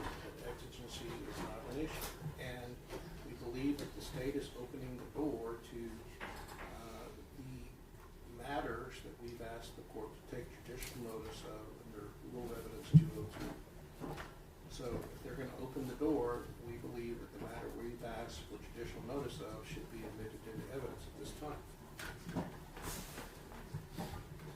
I'm not asking about exigency, Your Honor.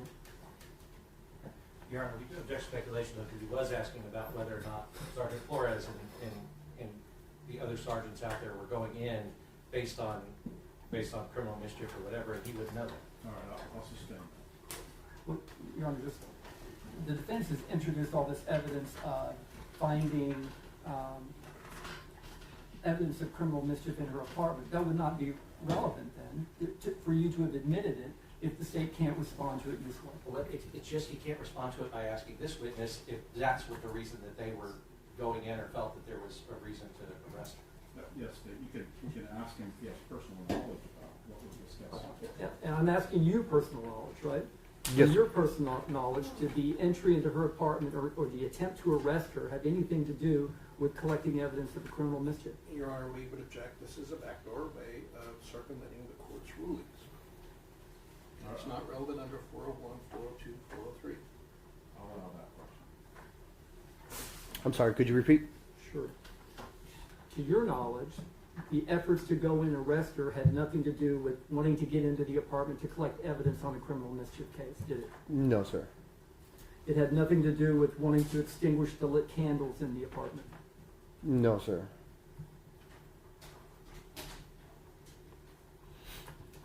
Was it immediately clear to you that Ms. Perez was a small person, that she was not physically imposing? She was a smaller stature, yes. And that any of the approximately 15 officers, by their condition and training, could have overmatched her physically by themselves, let alone collectively? That's speculation. And Your Honor, I'll that's sustain.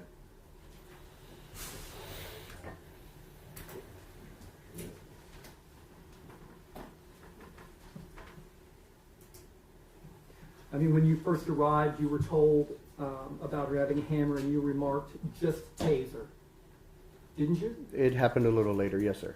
Right? Can you play that at 150:17?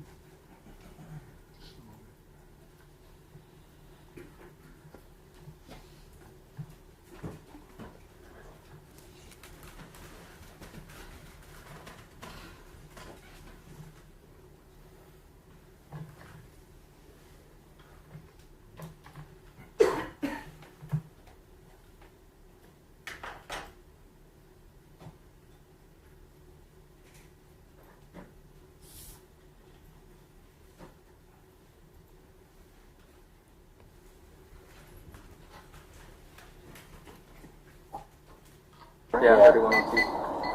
She's got all her windows open, man. So yeah, she's got all her windows open. Still with the hammer? Well, on that side, bro, there's a window. All you gotta do, it's just a screen. Yeah, but is she still carrying the hammer? Freaking taser, bro. Walk in there and taser. She already assaulted somebody. It's a felony offense. Guarantee you can sneak through that window, bro, and fucking walk in there.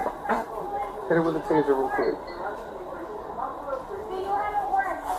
I'm not even going to negotiate. No, do you have a warrant? No, you don't. And we don't need a Okay, warrant. so you can't come in. You assaulted one of my officers? You No, got I every right to be didn't. there. They assaulted me. So I'm going to ask you one last time. Are you They assaulted going to me. make it more complicated? They assaulted Okay, me. that's my answer. Okay. They assaulted Hey, me. Selena, where's this guy? Where's he?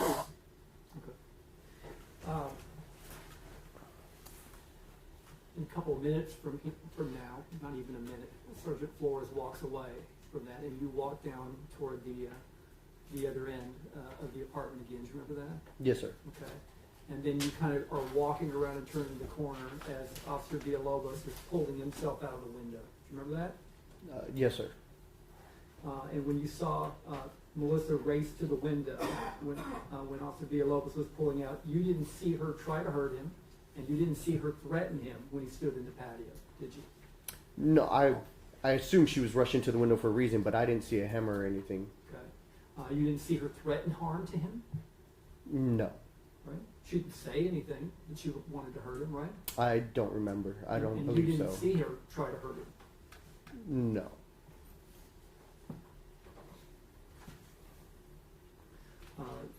You never saw her in possession of a firearm?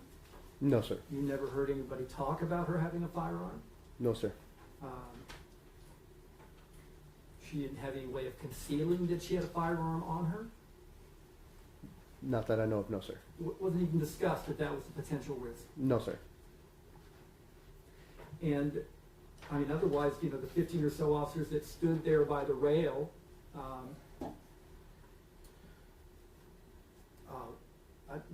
I mean, people weren't afraid of her sending things out of her apartment, or they wouldn't be standing at her rail. Objection. Well, I mean, you yourself approached the rail, right? We can see you with your hands clasped, right, when Yes, you're talking to her, right? Yes, Were sir. you afraid that she was about to imminently throw something out at you? At the time, I didn't see her with anything in her hand, so no. Right? I mean, you'd heard that she had a hammer, Yes, sir. right? You'd heard she had thrown a candle out, right? Yes, sir. But you felt so safe at the rail that you could clasp your hands together, right? I specifically put myself next to the wall. That way, if she did grab something, I was right there. You I could literally take a one side step. You could take some evasive action because a wall provides good cover. That wall, that brick Right. wall, yes.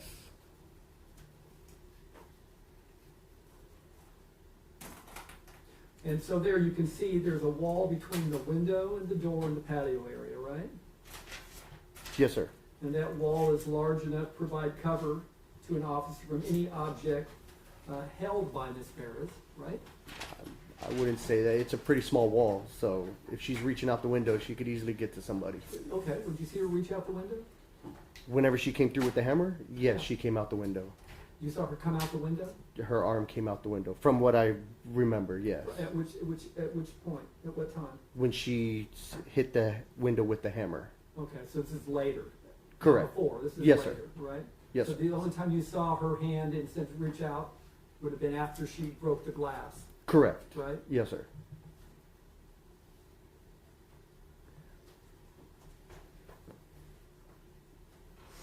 And it was clear to you that the patio door would not have opened outward into the, or that it did open outward into the patio, right? Yes, sir. And that an officer could easily prevent that door from being opened by blocking it with their foot. Correct. And you even remarked on that during this recording, didn't you? Correct.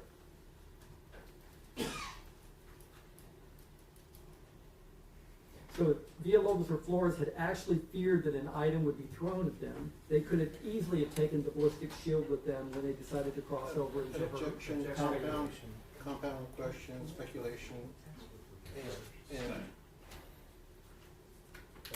We'd ask the jury to just instruct to disregard the question because the question made a statement that was clearly speculation. Members of the jury, I'll instruct you to disregard the last question. Well, if you had been on that patio or going onto that patio and you had a shield in your hand, would you feel that shield would have protected you from her reaching out the window with a hammer? objection, relevance, improper hypothetical. It's not duplicating the danger that any of the defendants felt at the time. There's insufficient background information to put him in the same situation as the defendants. I'll sustain. You had talked about being trained with the beanbag rounds being put to a shotgun, right? Correct. Yes, sir. So what would happen if a person was shot with a beanbag round with that shotgun? You know, maybe at 10 feet.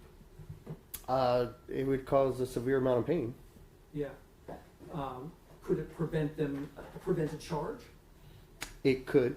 Okay. And how many rounds of beanbag rounds would be in a shotgun like that? So normally we carry 5. Okay. So if a beanbag round shotgun had been deployed in a way to prevent a charge, it could have been an effective tool.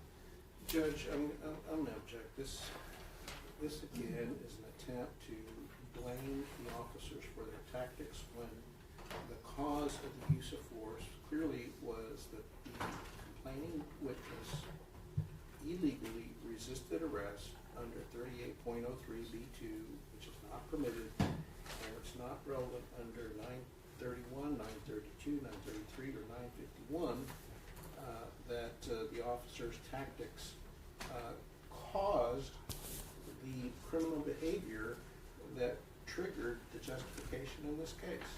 Could we approach the bench, Your Honor? Yes.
in the seconds before Melissa Perez was shot to death. Okay. Isn't it fact that Villalobos was actually in more danger from the rounds being fired from Officer Alejandro than he was from Melissa Perez behind that closed, locked door? Objection calls for speculation.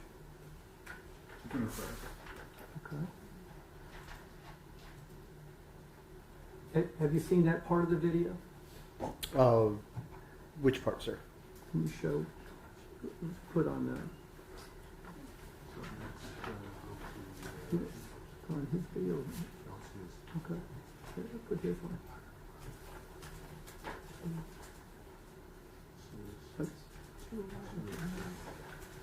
And we would further object that the last question asked by the state has no relevance under 401, 402, 403. It has no bearing on the issue of justification.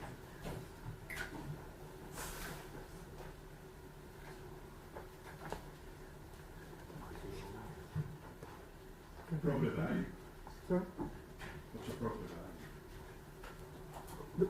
The probative value. 403.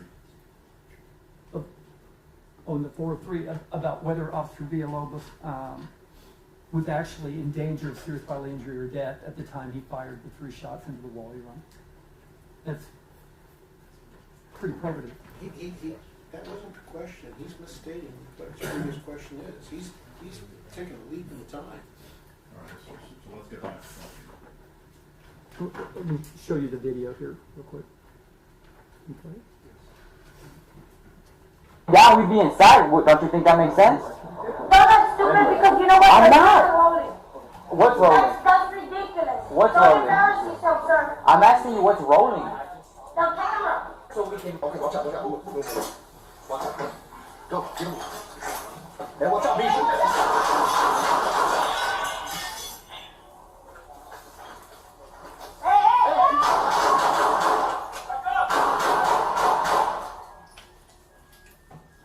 She's down, she's it. I know she's it.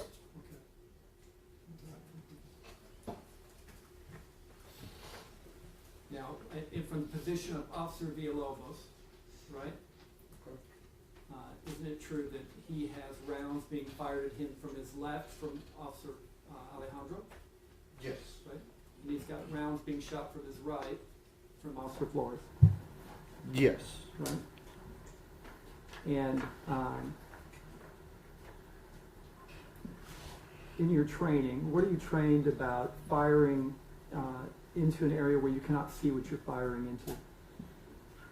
into? Like into a room that we have no knowledge of, you shouldn't do it. Shouldn't fire unless you can see your target, right? Correct. Right? And especially in a apartment building that has other tenants. Correct. Right?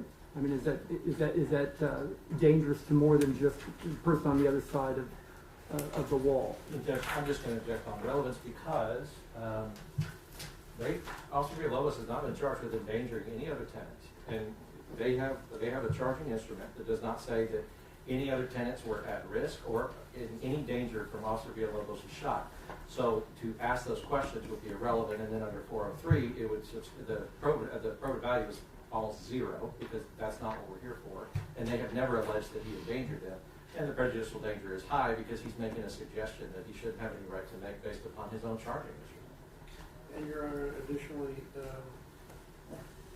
believe this improperly deals with transferred intent, and there's no evidence of that. There's a requirement that there be collateral harm. There's no evidence of collateral harm, so transferred intent would be appropriate, and therefore it's not relevant under 401, 402, 403. And because there's no evidence of collateral harm or transferred intent, that you can't vitiate the justification under 9.31, 9.32, 9.33, or 9.51, because there is no collateral harm or transferred intent. All right, I'll conduct the 403 as sustained. Your Honor, may we have instruction to disregard the question? Members of the jury, please disregard the last question. retired Sergeant Lisa Miller testified that she spoke with you before your testimony. Do you remember that? Yes. And she had testified that you had told her that you didn't fire your weapon because you did not see Melissa Perez at the time you drew the weapon. Yes, sir. Is that correct? Yes, sir. I had lost sight of her. You had lost sight of her, so you didn't want to fire without knowing where she was. So I lost sight of her, and also I knew the last position that she was at. She was near the other officers, and I didn't want to fire in their direction. Right. I'll pass the witness. Your Honor, I'm wondering if we can take a break. All right, members of the jury, let's take a short break. All right.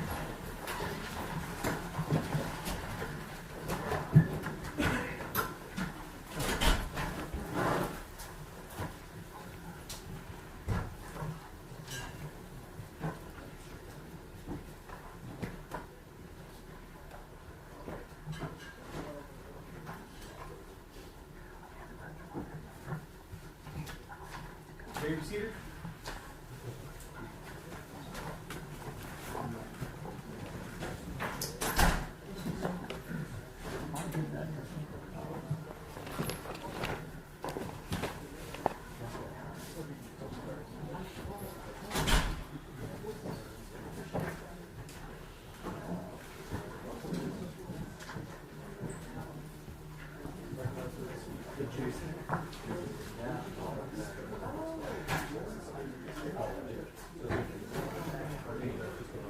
Yes.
Yes.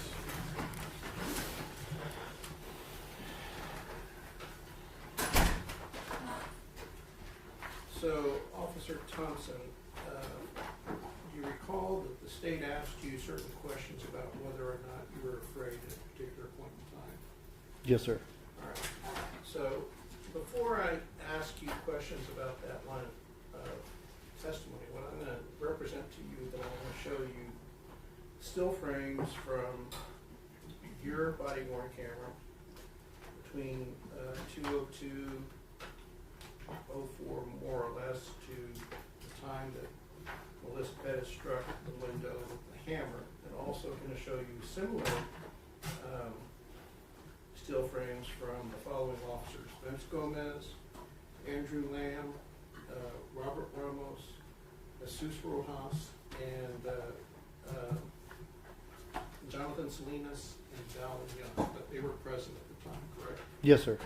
And you understand that oftentimes your body camera may not depict certain actions by you because of where the camera is positioned, correct? Correct. And so would you agree that other people, other officers' body cameras, if their camera had you in their field of view, could capture your reactions at the time, correct? Yes. All right. So, and before I go further, would you agree with me that on the night that you gave your statement, you were not allowed to see your body-worn camera, correct? I viewed a small portion of it. But you were not allowed to review it in its entirety, correct? Correct. And you weren't allowed to review the body-worn cameras of Vince Gomez, Andrew Lamb, Robert Ramos, Jesus Rojas, Jonathan Salinas, and Dallin Young, correct? Yes, sir. All right, so what I'm going to do is I'm going to show you frame by frame your body-worn camera, and oops, and I'm going to go through it frame by frame. This is your body-worn camera, and at 2:02:04, and I'm just going to click next, and I'll probably ask you a few questions along the way. At 2:02:04, do you see the head of Melissa Perez above the TV? Yes, sir. All right. So I'm going to click a few frames. Oops. I'm going to see if I can do screen zoom lock on it. Oops. All right. Let's see if this works. And I've advanced it enough frames that we show that her head has disappeared, correct? Yes, sir. And you understood that when her head disappeared, she was going back towards the couch, correct? Yes, sir. All right, and I'm going to click a few frames. Whoops. And we're at 2:02:05, and you see your Sergeant Alfred Flores going over the railing, correct? Yes, sir. And you also see that Nathaniel Villalobos is trying to open the door, correct? Yes, sir.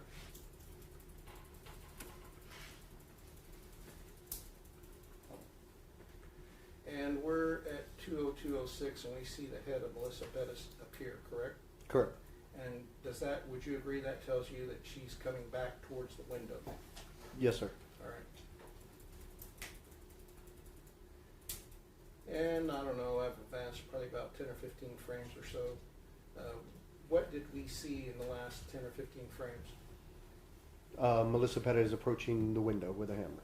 All right, and when she was approaching the window, based upon your recollection, was she approaching, charging, running? What was she doing?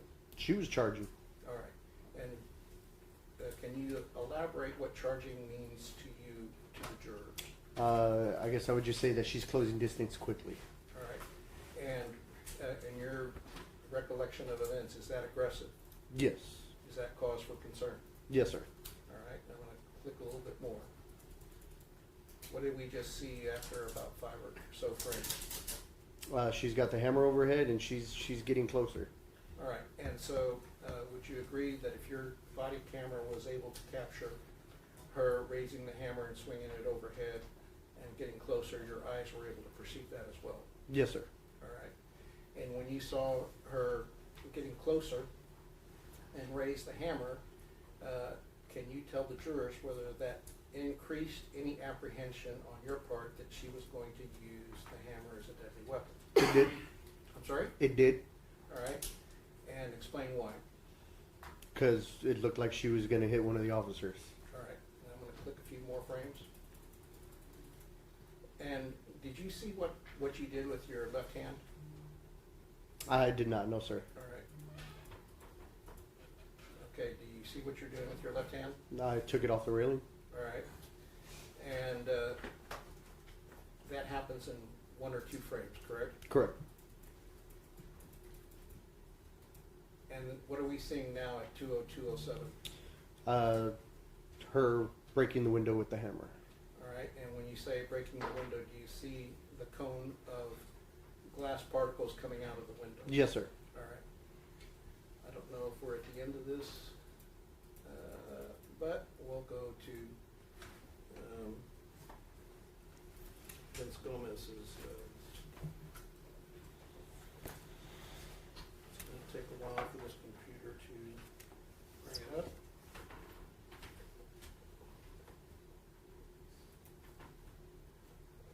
Is this Vince Gomez? Yes, it is. All right. So let me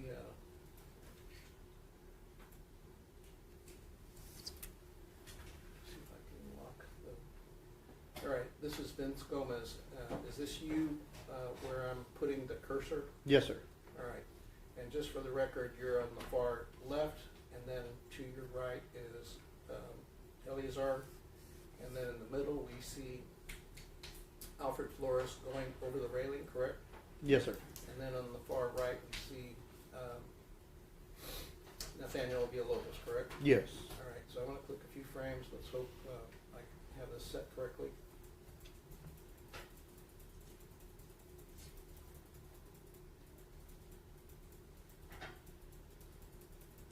I've clicked probably about 10 or 15 frames. Tell us what we saw, and it's at 2:02:07 right now. We just see Officer Flores getting over the railing. All right, and when he's over the railing, would you agree that both of his feet are at the right corner of the screen, closest to the railing? Yes, sir. All right, I'm going to click a few more. And do you see yourself here? Barely, yes, sir. Okay, I'm going to go back a little bit because you may have disappeared in the dark, but knowing where you are, I want you to pay attention to what happens. Tell us what you're doing in those last fraction of a second, in the last 5 or 6 frames. But to be honest, it's really hard to tell on the screen. Okay, all right, fair enough. All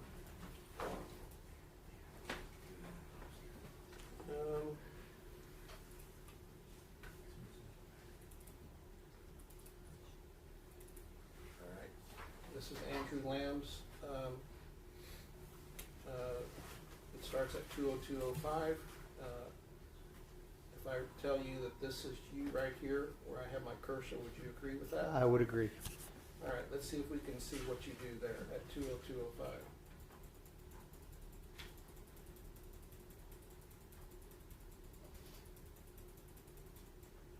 Do you see what you're doing there at 2:02:07? Yes, sir. Tell the jury what you're doing. I'm moving, I guess, to a place of cover behind the wall. All right, and would you agree that when my stand drum, do you agree that at that moment you do a couple of things? Is that you're, based upon what you saw in one of the videos, you're backing away from the railing, correct? Yes, sir. And not only are you backing away, but you're squatting down and moving sideways to your left, correct? Yes, sir. And would you agree that that action is consistent with perceiving danger? Yes, sir. And would that danger be Melissa Perez rushing towards the window, swinging a hammer? Correct. All right, let's see if we can see. And do you continue to move? Do you continue to move to the left? Yes, sir. All right, let's go to the next one. This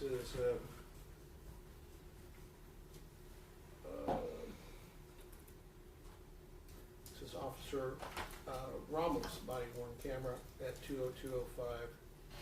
And let's advance a few frames and see if we can see what happens. I'm representing that this is you at the railing. Would you agree that's you at 20205? Looks like it, yes, sir.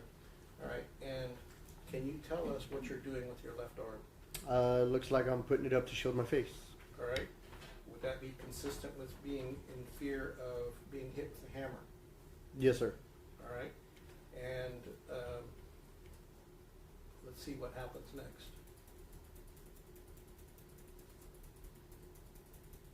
How many steps backwards do you take away from the railing? Approximately 3. All right, and would you agree that while you're taking steps away from the railing that you're still covering your face? Correct. And would that be consistent with you still perceiving the danger from Melissa Perez? Yes, sir. All right.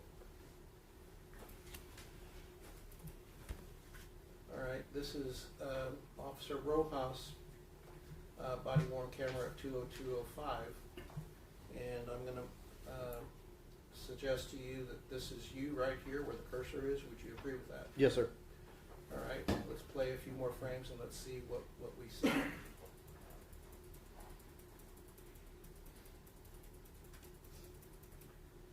All right, what do we see? Probably advance it probably 15 frames maybe. So what do we see in that?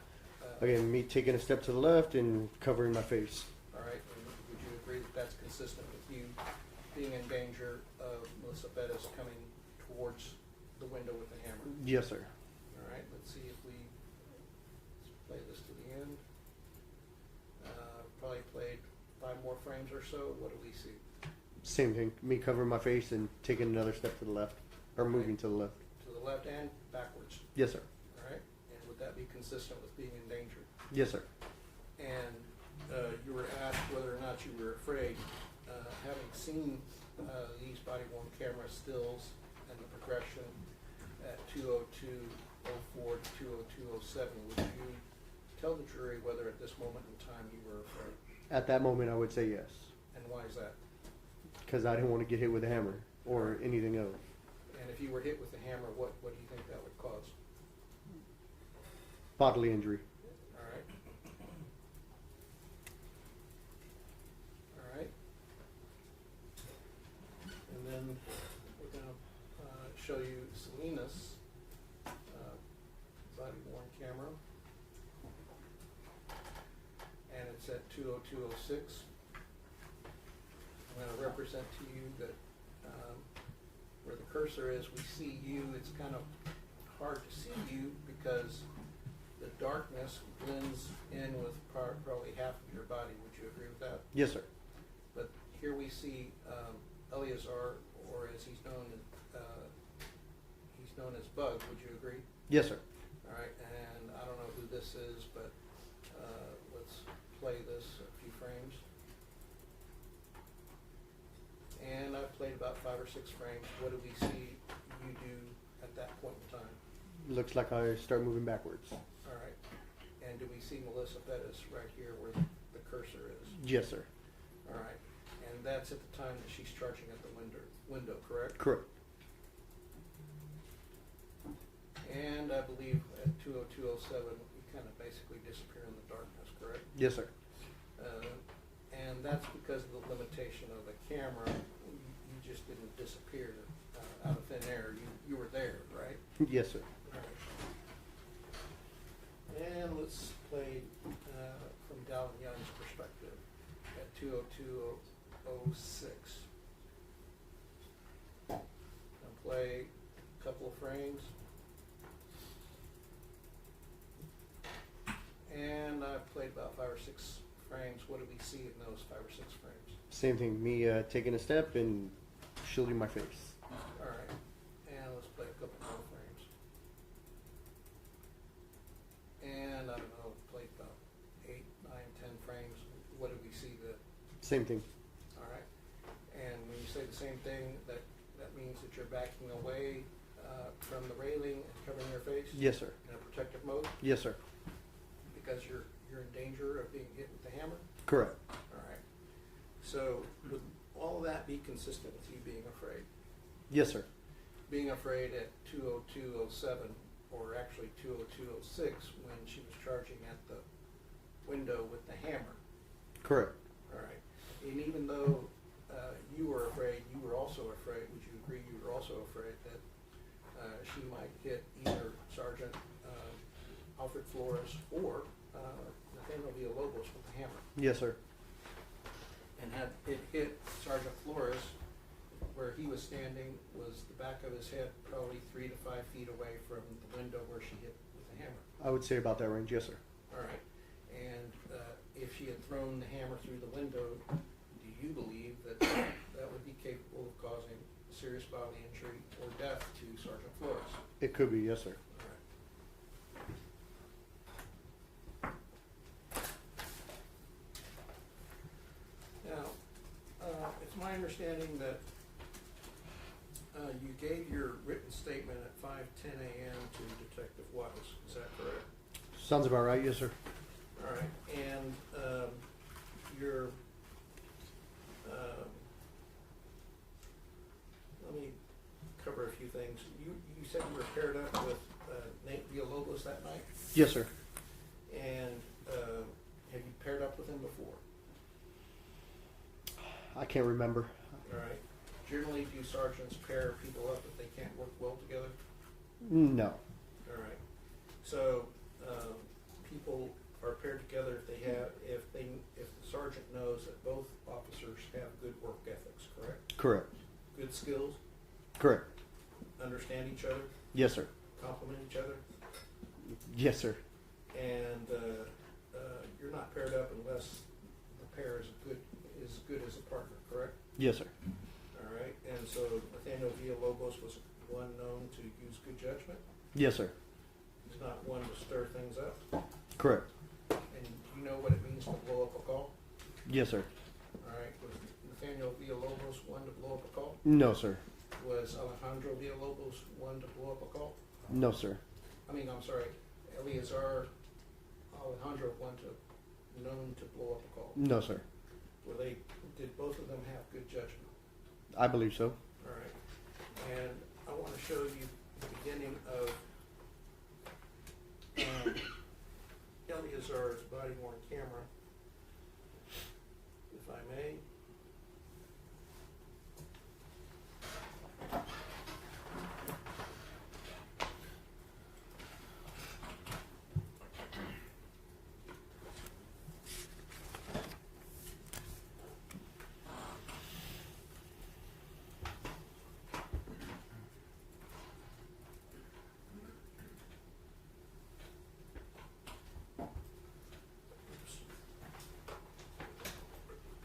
Nice. This plug in. That's what happens when I don't have Christian help me. Let's see. Can we turn that on, please?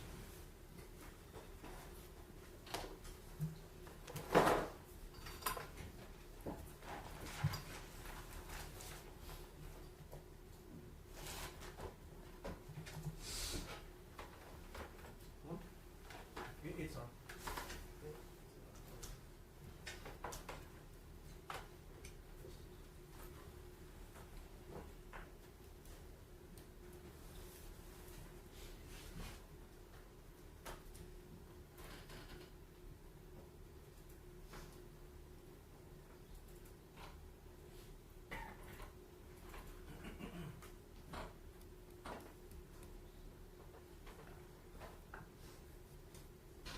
All right, this is the start of Eleazar's body-worn camera. Let's watch the start of this camera. It's already been introduced into evidence, and the start time is 1:35 or so. And we're going to have probably 30 seconds of silence.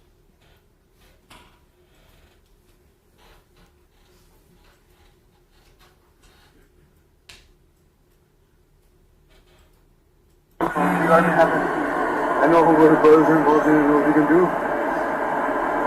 You're just arguing? We were just arguing, we never touched each other, but we started driving off really fast, and then she crashed. She lives in the back portion. Where did she crash? Into No, where? Like where at? She's down the road right here. She's running down the street. She threatened me with calling her brothers again because we've been in an argument and she was mad and then I had to, you know, like. What's your name? Francisco Rivera. And Francisco Rivera?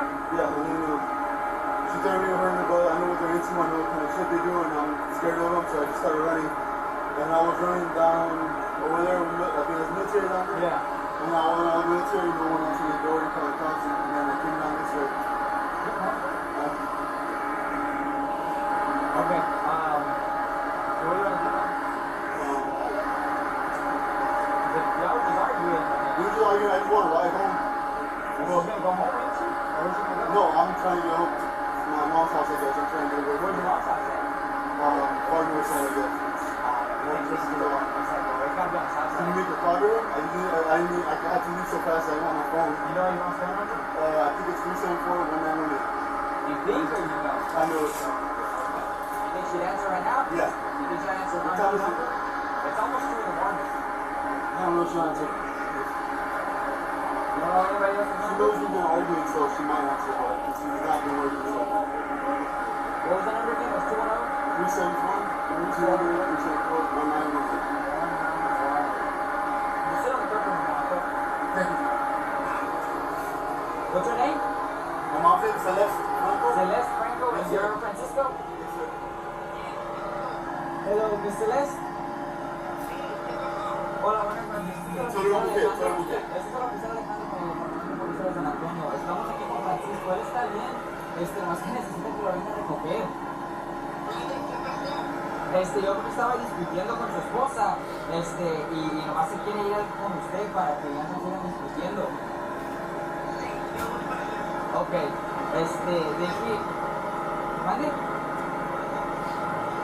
You want to take this one? Or you want to go on the back?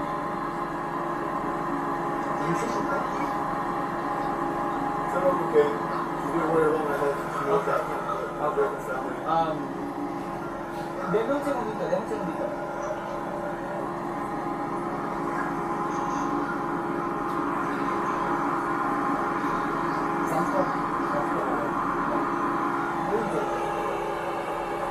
You don't have any weapons in here, right? You don't start this inside out. Yeah, that's how fast I was doing those all over. I'm gonna have you jump in my car and then I'm gonna take you to the Sam's Club and I'm gonna give your mom the ID. Go pick us up. What's that stuff? No, right now, military? Okay, sounds good. Thank you. Tell them okay though. Okay. Don't worry about my help. Celeste, señora Celeste, voy a ir a dejar aquí su hijo al Sam's Club que está aquí en la military. Ahorita le marco otra vez porque me voy a subir al carro y no quiero estar en mi teléfono. Me voy a subir al carro y así cuando llegue yo ahí. Ok, está bien. Ok, está bien, señora, disculpe, ahí lo voy a llevar y ahí lo voy a esperar, ¿ok? All right, so I'm going to represent to you that we could play this for another 7 minutes, but in the next 7 minutes, that what we see is that Alejandro takes this gentleman to the Sam's Club for his mother to pick him up. Is that the type of person that indicates that he's community police oriented and caring of others? Yes, sir. And is that the Alejandro you know? Yes, sir. All right.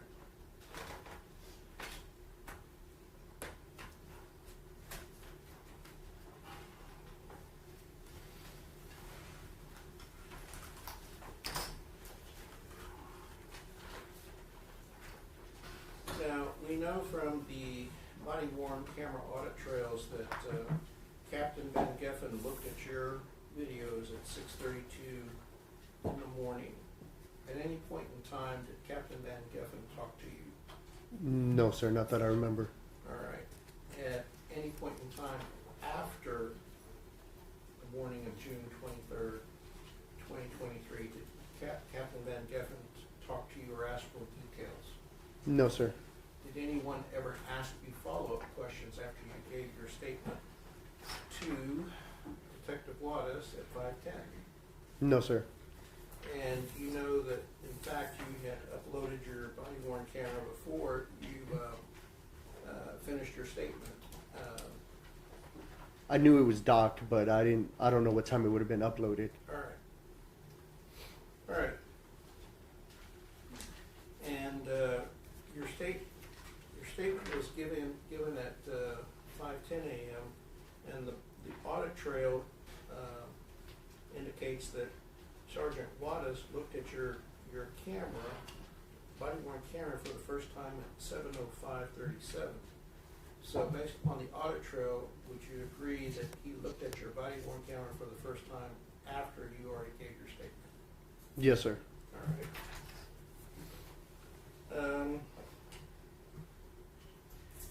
And on November 6, 2023, Detective Soto accessed your body-worn camera at 4:30 and clipped it 1 minute before the first shots were fired.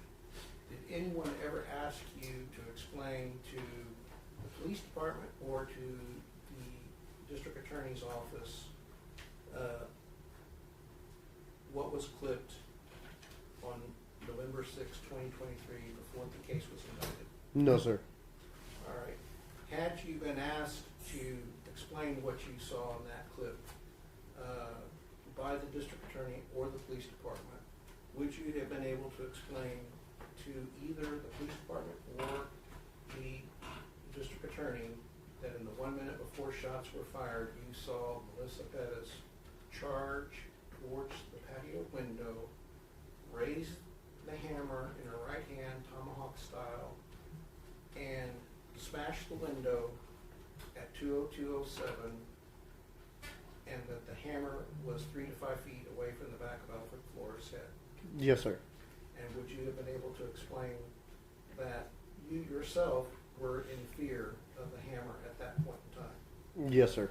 But no one ever asked you those questions before this case was indicted? No, sir. All right.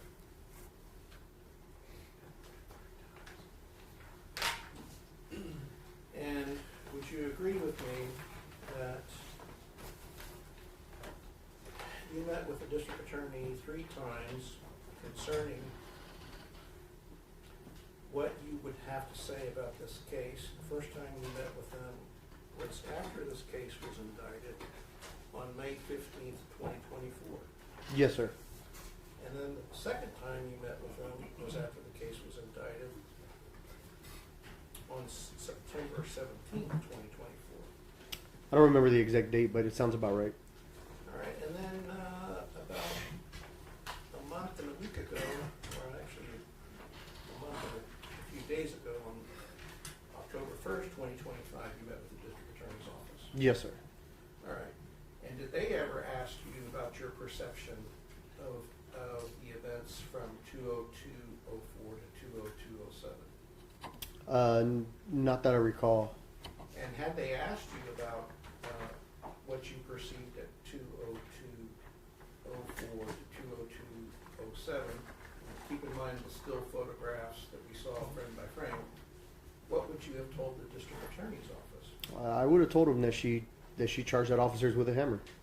And would you have told them that by charging at the officers with the hammer, that she caused reasonable fear of serious bodily injury or death in any officer in the same shoes as Eleazar, Daniel, and Alfred? Yes, sir, if they asked. And but no one bothered to ask. No, sir. All right.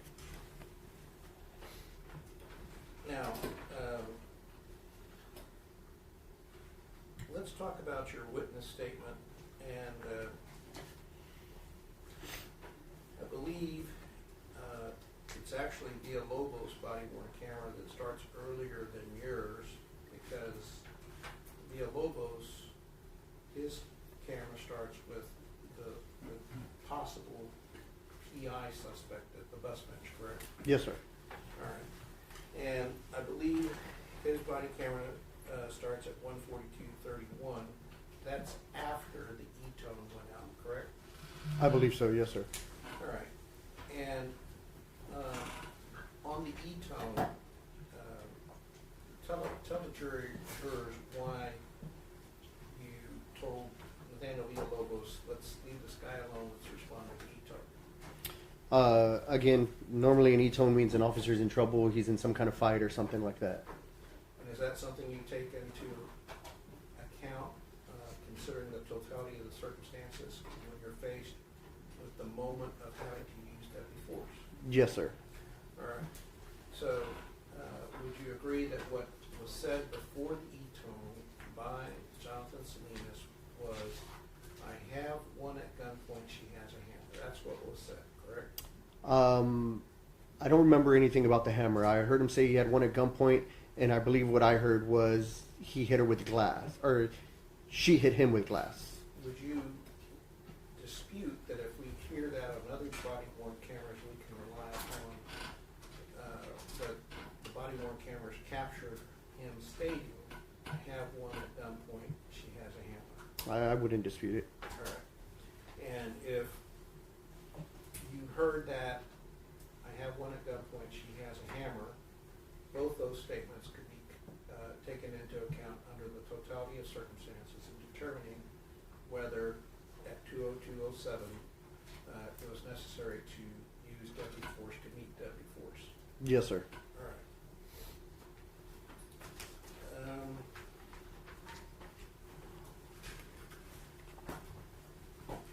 Now, what I also want to understand is that it's my understanding that if, and I'm not going to make you do this, but would you agree that if we were to listen to your body-worn camera in its entirety, that we would hear at least 11 times someone mention that she's got a hammer? I would agree with that. And that was made, those statements were made by Jesus Rojas and Jonathan Salinas and others, correct? I don't know specifically who said it, but yes. All right. And would you agree with me that if someone's repeating 11 times she has a hammer, that's something that you can take into account when evaluating the totality of circumstances to decide whether the use of deadly force to meet deadly force was reasonable? Yes, sir. All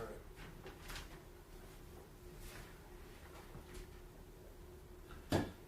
Now, getting back to your meetings with the district attorney's office, can you tell the jurors whether you sensed the district attorney was unhappy with answers you gave them? Yes. And describe that. I mean, we got into, I guess, a little disagreement during my first one, but other than that, nothing much. And what was that disagreement about? Over exigent circumstances. All right. And did you have one opinion and they had another opinion? Yes. And what was your opinion and what was theirs? My opinion was that there was exigent circumstances that were in place, but since it wasn't in our general manual, I guess it just kind of seems like they didn't want to know about it. Since they brought up our general manual and they were asking if that criteria was met, but I explained to them that there was other exigent circumstances that aren't covered in our general manual. All right. And did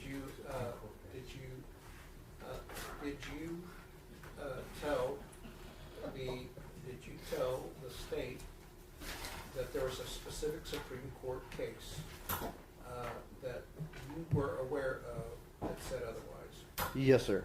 And what was that Supreme Court case? It would be United States v. Santana. All right. And when you told them it was United States v. Santana, did they seem to care? No. All right.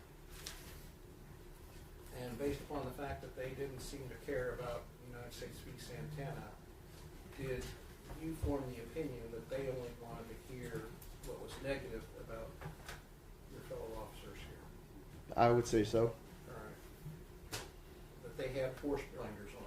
Yes, sir. All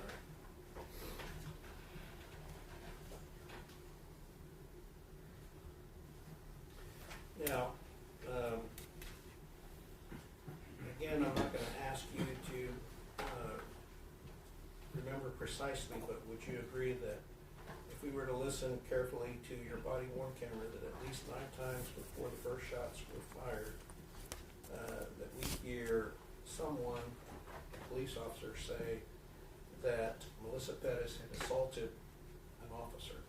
Yes, sir. All right. And so was that the reason that you understood Melissa Perez was going to be arrested? That was one of the reasons, correct. All right. Now, if I represent to you that Officer Dallin Young said at 1:48:02 she has a weapon or something, would you agree with that? Yes, sir. All right. And that at 1:48:03 to 1:48:04, Jesus Rojas said she has a hammer. Did you agree with that? Yes.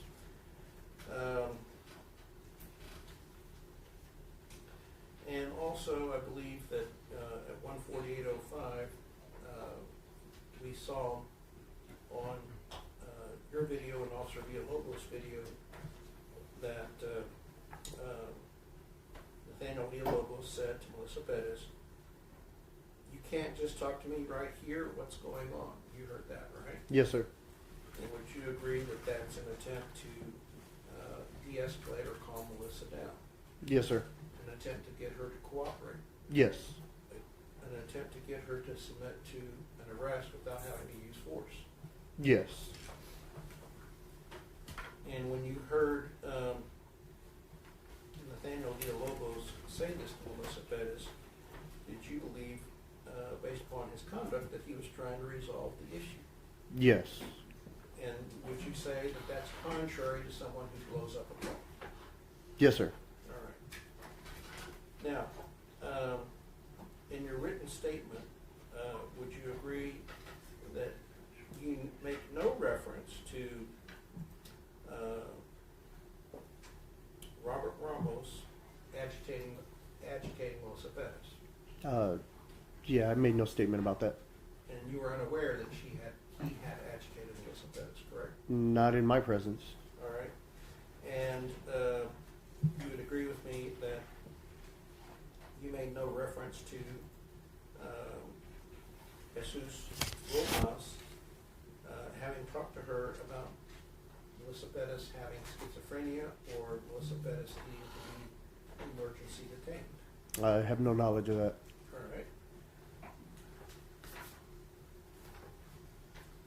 And again, Jesus Rojas said at 1:49:30, "Watch out because she has a hammer right there somewhere."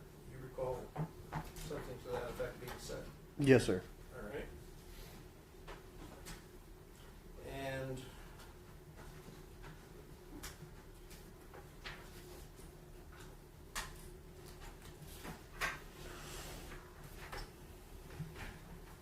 you would agree with me that Melissa Perez made an effort to engage Melissa Perez? I'm sorry? Maria Salinas made an effort to engage Melissa Perez. Yes. She had asked whether or not Melissa Perez wanted to talk to Maria, right? Correct.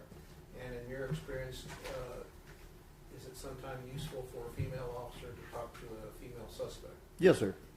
And did you believe that's what Maria Salinas was attempting to do? Yes. And did Melissa Perez respond favorably to that? No. Right.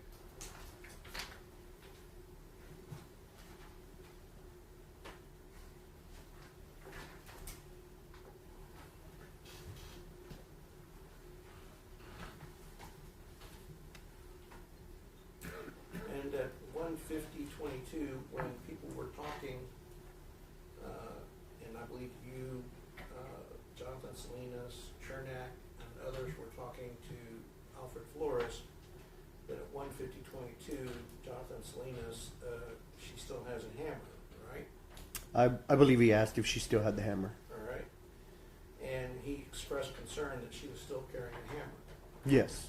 All right. And when you saw Alfred Flores talk to Melissa Perez, he explicitly said, "You assaulted one of my officers. We got every right to be here," correct? I believe that's what he said. Yes, sir. And then her response was, "No, I didn't. They assaulted me." Correct.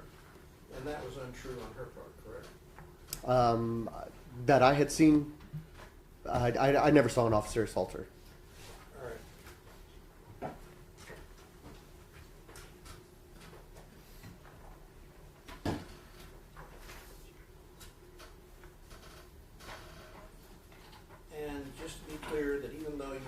have seen Melissa Perez swing a hammer at Nathaniel Villalobos at 151, 50 to 152, thereabouts.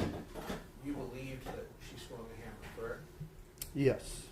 And that's because you were moving in the videos left to right towards the patio, and you saw her run from the middle bedroom to the living room area, correct? Correct.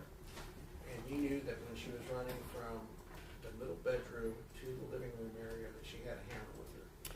I don't believe I knew she had a hammer with her at that time. But if in fact it shows that, and other video shows that she did have a hammer in that bedroom, and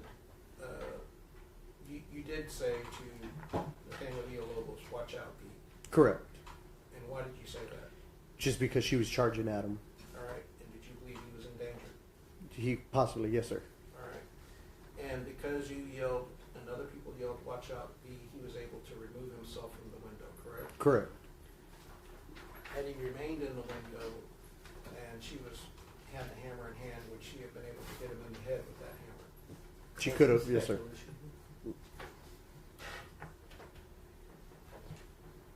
And you heard Jesus Rojas say at 151, 53, watch out, bro, she's coming, bro, she's coming, she has a hammer. You heard that, correct? Yes, sir. Some version of it, yes, sir. And you had real fear for Nathaniel Villalobos at that time, correct? Yes, sir. And you agree with me that Melissa Perez was aggressive at that point in time? Yes.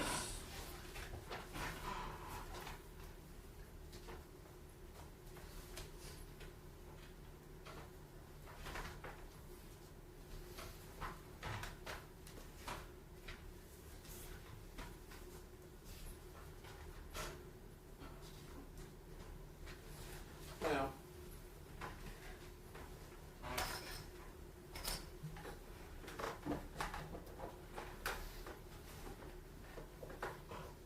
at one point in time, when you were subpoenaed, did you have a retired sergeant tell you to talk to the city attorney's office first? Yes. And were you told that SAPD policies and procedures require that you talk to the city attorney first? Yes, sir. And have you since learned that it's not a requirement under Procedure 311 that an officer who's subpoenaed by defense report to the city attorney first? So I don't think they said it was a requirement. They just told me, they advised me to do it, to talk to them. All right, and did you believe that you were being discouraged from talking to the defense? No, not at that time. All right.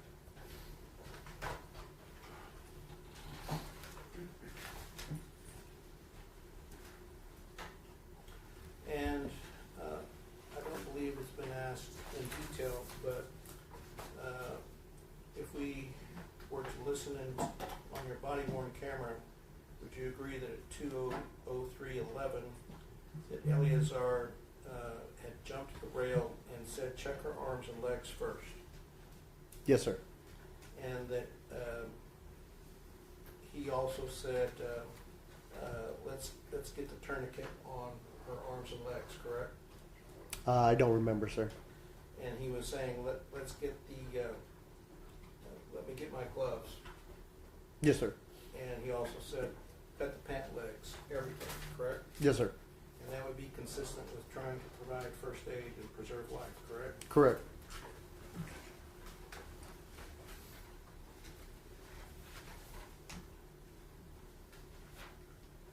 Pass the witness. Yes. I'll be fast. Yeah, thank you. Okay.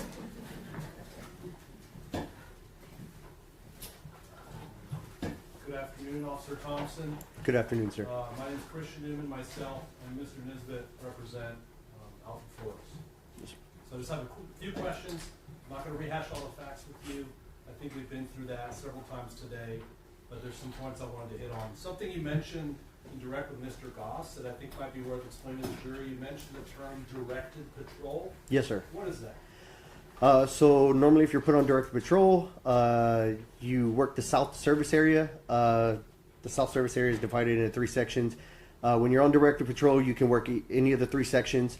You're kind of just out there making traffic stops, stuff like that, and you don't really answer calls for service for that. Okay, and that's something that you and Officer Villalobos would sometimes double up to do? I don't think we ever doubled up for direct patrol. Not you two, okay. Yes. Was that something you would double up for? Did I understand that correctly? Yes, sir. Whenever you're on direct patrol, it's a 2-man car. And why is that? I guess for just officer safety. Yeah. Is it because that type of patrolling, rather than responding to calls, there's more unknowns there? Yes, sir. Okay. So we've talked a lot about options and approaches. That night, everyone seemed to agree that Melissa was not going to just be left in the apartment and everyone goes back to the substation, right? Correct. That, from what you saw at least, the dozen plus officers there, supported this idea of entering the apartment and getting around. Yes, sir. Okay. And to do so as quickly and safely as possible. Yes, sir. Considering the safety of Melissa Perez, the subject, right? Yes. And considering the safety of the man in her apartment, we talked about that. Yes, sir. And perhaps most importantly, the safety of the officers out there doing their job that night. Yes, sir. Now, we've talked a little bit about totality of the circumstances. Mr. Goss touched on it, Mr. Cifuentes and Mr. Luna did too. As an SAP officer, you're trained that risk factors and threats are cumulative, not exclusive. Yes. Cumulative meaning as information is acquired in an incident, you're taught each fact builds on top of the previous one to increase or decrease the potential risk factors of an incident, right? Correct. And in making any choice, you agree any reasonable officer can only consider facts and circumstances that are actually known to them. Yes, sir. And in the totality of the circumstances, you consider a suspect intentionally cutting the wires to a fire alarm control panel to an apartment building. Yes, sir. You consider the time of night where residents would be asleep and defenseless, right? Yes, sir. You consider the risk to all residents, young and old, in the case of an intentionally set structure fire. Yes. You would consider if the suspect fled from officers after admitting to an offense, wouldn't you? Yes. And you as an officer would consider a suspect showing signs of being impaired due to some intoxicating substance, wouldn't you? Yes.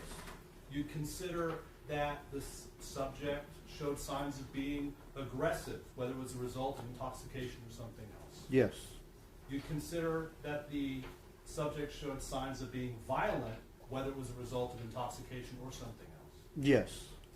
You would consider the suspect using their environment to conceal their position during the incident. Yes, sir. And like this night, you consider that concealment limits the usefulness of tools like a taser, right? Yes, sir. Someone moving around in an apartment and hiding behind a TV or in a hallway or a small wall between a window and a door, that makes other options less available and useful, right? Correct.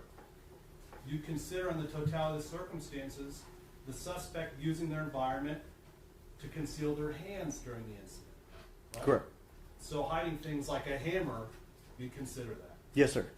Like you testified, there were moments you couldn't see that hammer, but you know because of what other officers saw that you had the hammer. Right? Yes.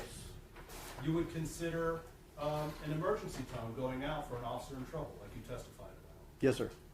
In the totality of the circumstances, you would consider the suspect arming themselves with something like a hammer during the encounter. Yes.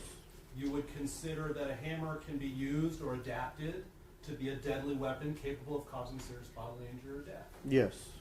In the totality of the circumstances, you would consider the suspect using that hammer as an improvised weapon, wouldn't you? Yes. In the totality of the circumstances, you would consider the suspect slashing at an officer at close range with that hammer. Yes. You consider that suspect's demonstrated success in striking the officer with a heavy-weighted object like a candle. Yes, sir. You consider the suspect actively resisting arrest with a deadly weapon, a felony. Yes. You would consider the suspect's potential for serious bodily injury or death by hitting an officer on scene with a hammer. Yes, sir. In the totality of the circumstances, you consider the number of attempts to de-escalate the situation that have taken place. Correct.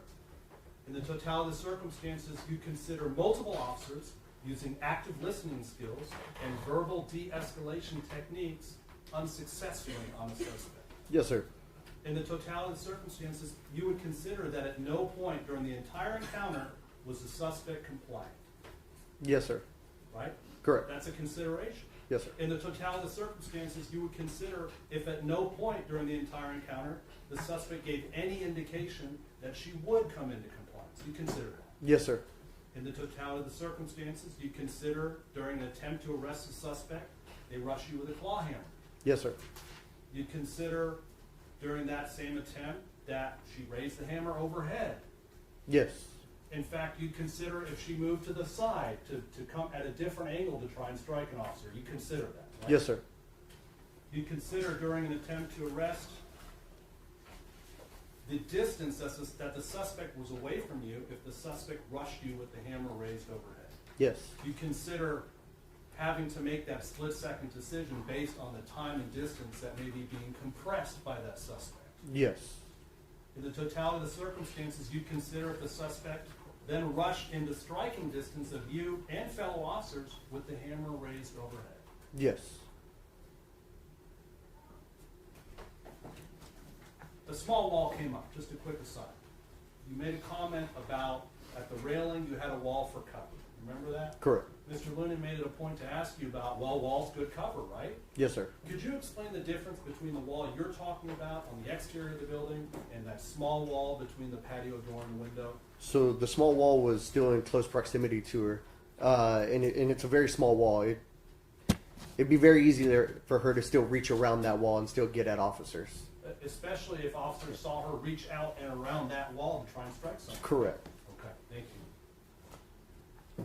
So in the totality of the circumstances, you could not consider anything unknown to you at the time the force was used. Correct. In the totality of circumstances, you could not consider anything not told to you at the time this force, Yes, force was used. You agree that police officers have a right to self-defense under 9.31 and 9.32 of the Penal Code? Yes, sir. And you agree that police officers have a right to defense of fellow officers under 9.33 of the Penal Code, don't you? Yes, sir. I saw you thinking about it. Is that the right section? Yes, sir. Okay. It is, I promise you. And you agree that you and your fellow police officers have a right to go home at the end of your shift? Yes, sir. Now, we've seen in videos throughout this trial that you arrive, I think right before Alfred Flores, but right around the time Alfred, Nathan, and Eleazar get to that scene that night, right? Yes, sir. And we know that Rojas, Ramos, and Salinas were the first guys there, right? Yes, sir. As far as you know. Yes, sir. And Mr. Cifuentes asked you about your knowledge, but I want to talk a little bit about things that Rojas failed to tell anyone there on the scene as far as you know. As far as you know, Rojas didn't tell anyone that Melissa Perez might need to be emergency detained. No, sir. As far as you know, he didn't share that she might be intoxicated. No, sir. Didn't share that she mentioned schizophrenia but denied it. No, sir. Rojas didn't mention that she's supposed to take medications but she's refusing to take them. No. Rojas didn't mention her aggression, No. her defensiveness. No. Didn't mention her delusions about Elvis or the FBI, anything like that. Correct. Rojas didn't mention her evasiveness, right? Correct. The jury also heard testimony, before I move on, Mr. Lunan asked you about hints and signs of mental health concerns. Would you agree with me that the best way for officers who arrive later to learn about suspicion of mental health concerns would be for an officer like Rojas, who saw them firsthand, to tell the officers? Yes, sir. And that didn't happen. Correct. The jury heard testimony and saw video about Ramos. Neither Rojas nor Ramos shared with you, nor these three men, that Ramos had been taunting her, right? Correct. That he had been rapping on her door with the flashlight obnoxiously, didn't share that. No. They'd been kicking her door, didn't share that. No, sir. And he didn't share with you or these officers that he had threatened to tase her dog. No, sir. Did you even know that before today? I didn't know most of that before today. Looking at your face, I could Yeah. tell you didn't know. Ramos didn't share that he was shining his flashlight into her apartment and taunting her. Correct. Didn't know that either. He didn't share that he was making offensive remarks to Melissa Perez, saying she looked like a gang member. No, sir. Neither Rojas, Ramos, or Salinas told you, or any of these three men, that an already aggressive, intoxicated Melissa Perez had been agitated for the better part of an hour before you got there. Correct. They didn't tell you that they had swatted the hornet's nest before any of you guys arrived. Yes, sir. All that you, Alfred, Elazar, and Nathaniel knew was about the e-tone and the felony assault on an officer, right? Yes, sir. So all these totality of the circumstances for Alfred, who defaults to being in charge because this just happened to happen in this section, the totality of the circumstances that he should be judged by is only what he learned once he gets there, right? Yes, sir. Relying on that totality of the circumstances, you'd agree that these officers were thoughtful, Yes. they were patient within reason, Yes, sir. they were deliberate, Yes, sir. and they did the best they could under the circumstances. You agree, right? Yes, sir. And you'd agree everything they did that night was in response to what Melissa Perez was doing to them. Yes, sir. Mr. Lunan was asking you about Melissa Perez was attacking, quote, only when officers did one thing or another. You remember that? Yes. Have you ever had to go hands-on with a suspect? Yes, sir. Can you explain to the jury what hands-on means? Basically putting hands on him to place him into custody. And that's a use of force, right? Yes, sir. And that only happens when you're trying to detain or arrest somebody, right? Correct. Would you agree with me that there are many people who don't want to be arrested? Absolutely. And that's when you have to go hands-on. Correct. But just because someone is willing to resist arrest doesn't mean you don't arrest them, right? Correct. Even if they make it known to you that they're going to continue resisting arrest. Correct. What kind of message would it send to criminal suspects if that was the case? I think they would all do it. Right. If you fight, you stay out of jail. That would be the message, right? Correct. Who should dictate or control interactions between the police and suspects? It should be the police on scene. In fact, control of the subject is in and of itself a form of de-escalation, isn't it? Correct. You and all the other officers on scene provided her with options to avoid force, right? Yes, sir. And we heard it on the video. We don't want to use force. Everyone was telling you that, right? Yes, sir. And you gave her options to submit peacefully to arrest that night. Yes. But she, Melissa Perez, turned those options down, right? Yes, sir. And instead attacked officers trying to lawfully arrest her, right? Yes, sir. Defeating all attempts at de-escalation. Yes, sir. The rules of society are that when police are lawfully trying to arrest you, you must listen and then fight it out in court if you disagree, right? Correct. I have nothing further, Your Honor. I'll pass. If we don't have any further redirect.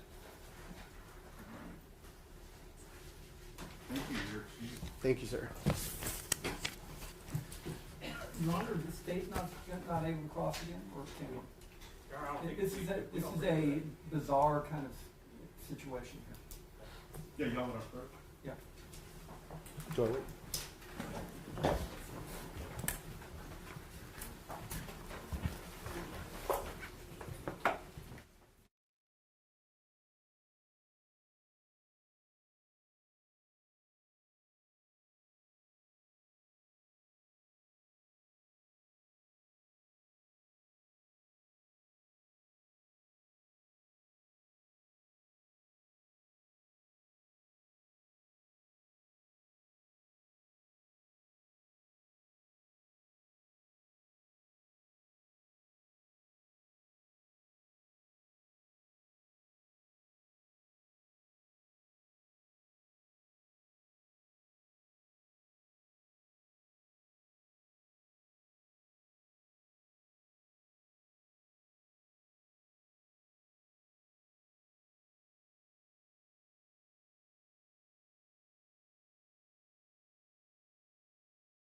procedural.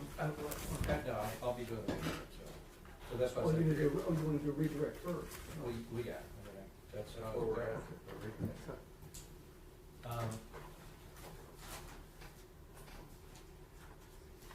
So, Officer Thompson, I just wanted to talk about the,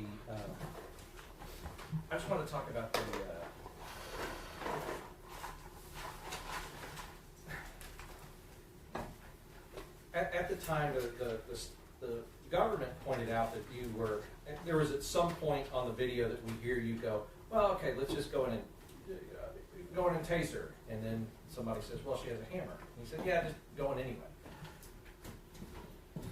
I guess I want to talk about that assumption. So your assumption is that you're going in and she's not coming at you with a hammer. Correct. Right. And I just want to clear that up because if you go in and she doesn't have it and you get her by the taser before she gets it, that could be a compliance thing. Correct. My assumption was to tase her through the window before she had the hammer, was charging at anybody. And then if she went down, then of course we could open the door and go get her while the taser worked. Right. And then you all had that conversation about, oh, if we get a good connection, if we don't, then we, I guess, reel it back and try something. Correct. Yes, sir. Right. Because you said something like this, she's not going to come out. Your belief was she wasn't going to come out the door to confront you guys on the patio. Correct. Which was, at the time, was probably reasonable based on what you had right there. But I guess the idea is, were you in a situation, so we cleared it, were you in a situation that her or any suspect is coming at you armed with a hammer, would you use your taser for that, or would you use your firearm? No, sir. I would use my firearm. Why would you use your firearm in that situation? Because it's a lethal threat. So we don't use less lethal means on a lethal threat. Right. And so there was talk about just when we were looking at the video, did you see that the majority of the time on your body cam that when you guys were talking, when you were, and Officer Villalobos was, Officer Alejandro was, even Sergeant Flores was, that she was staying behind that TV and keeping her head there? Correct. Okay, so tell me about how difficult it is with a taser in that situation. Like I said, it's practically impossible. Right. And so other officers trained as you have been trained would know that. Yes, sir.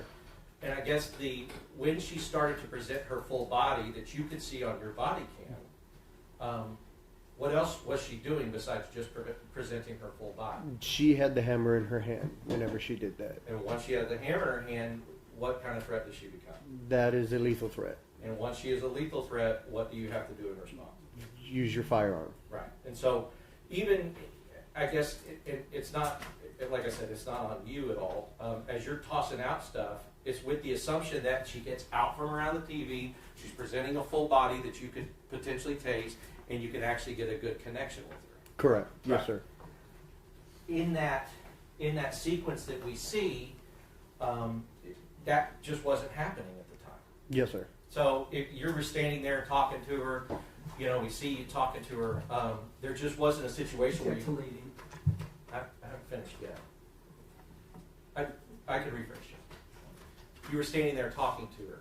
Was there a situation that you could see on your body cam where you could have taken out your taser and been successful in tasing her when she's presented behind that TV light? At that moment, no. Right. And so,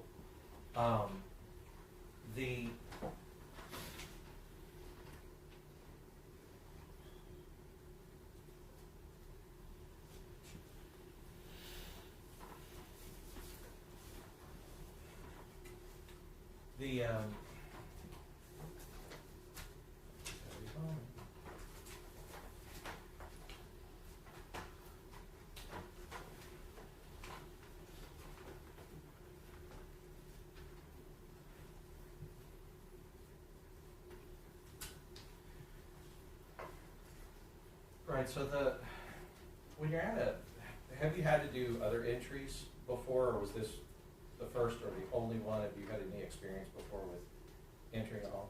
No, we've had to do others. And would it be fair to categorize those entries are always do whatever we can to be safe for the suspect and be safe for the officer. Correct. Yes. Have you participated or seen any training or seen anything in any modern day police department where the goal is to do an entry and shoot somebody? No, sir. However, if it comes down to a person presenting a lethal threat, are you going to prioritize the officer's safety or the suspect who's presenting the lethal threat safety? Priority officers. Right. Who is violating the law in that situation? The officers or the suspect presenting the lethal threat to the officer? The suspect. Right. So, I guess the idea being that all things being equal, your job ultimately is to be safe for the suspect if you can, but to guarantee that you and your fellow officers go home to their families. Yes, sir. And that's going to be a concern that's talked about in roll call, talked about between officers. Everybody knows that it's your job and your duty to protect yourself and your fellow officers from anybody who would threaten them unlawfully. Yes, sir.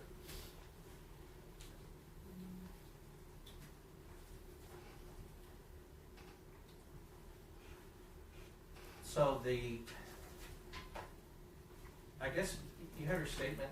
You have your statement there. Yes, sir. Can you just going over it? I mean, it might take a little bit to read, but can you see the part where you talk about the female inside the apartment approaching the open window with the hammer?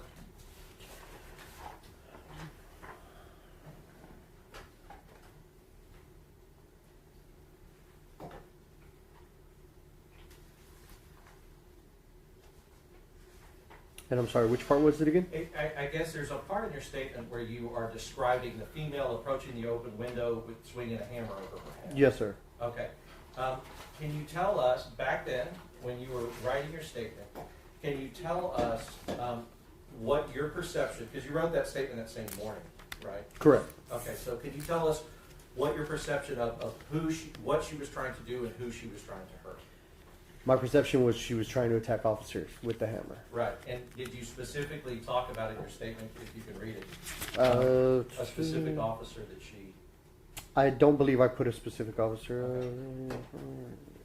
No, sir, I didn't. Okay, so as far as the, let's see. Oh, I actually did, sir. I'm sorry. Okay, it's okay. It's a long statement. It takes a while. So who did you specifically say? I put Officer Villalobos. Right. And then I guess at some point did it look to you like she was trying to hit him again? But it hit outside of the patio area next to me. Or I guess the top part of the window on the glass. Yes, sir. All right. And so you have Sergeant Flores there, you have Officer Villalobos. And just as a demonstrative, so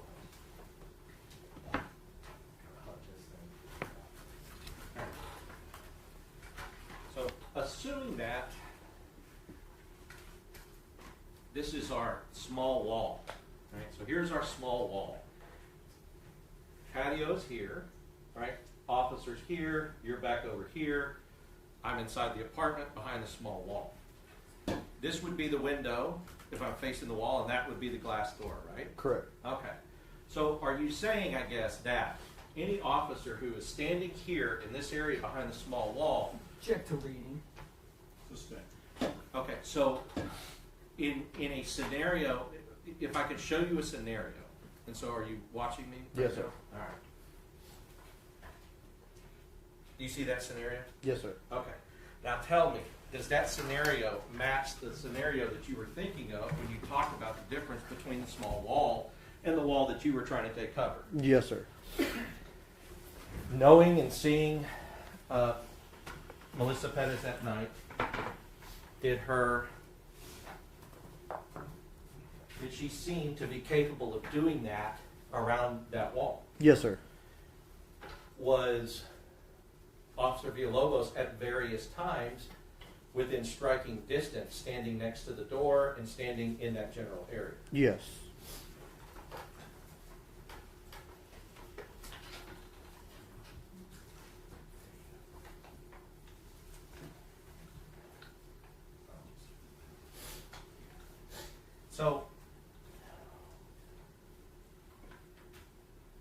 talking about your observations, would you agree that what you were observing, her do and say was consistent? I would agree that was leading. I would agree that you should agree with what I'm saying. so I guess talking about your observations, what were your observations consistent with as it pertained to Melissa Perez at the time that you were there making these observations? Does that make sense? Not really. Okay. I'm not following you. It's fine. Was your observations consistent with a sober or an intoxicated individual? I would say she was under the influence of something. Was your observations consistent with her being peaceful or violent? Violent. Was your observations consistent with her being compliant or belligerent? Belligerent. I'll pass the witness to Mr. Is everyone else done? Well, so you go next. I thought I got to go last, John. On the next witness. Yeah, we'll let you go. I mean, you can go and then we'll continue. Mr. Goff asked you if your mission was to enter Melissa's apartment in a way that was safe for the suspect and safe for the officers. Yes, Just sir. ask you that? Yes, sir. Do you consider that the mission was a successful mission? No, sir. Why not? Somebody got hurt. Someone got killed, Yes, sir. right?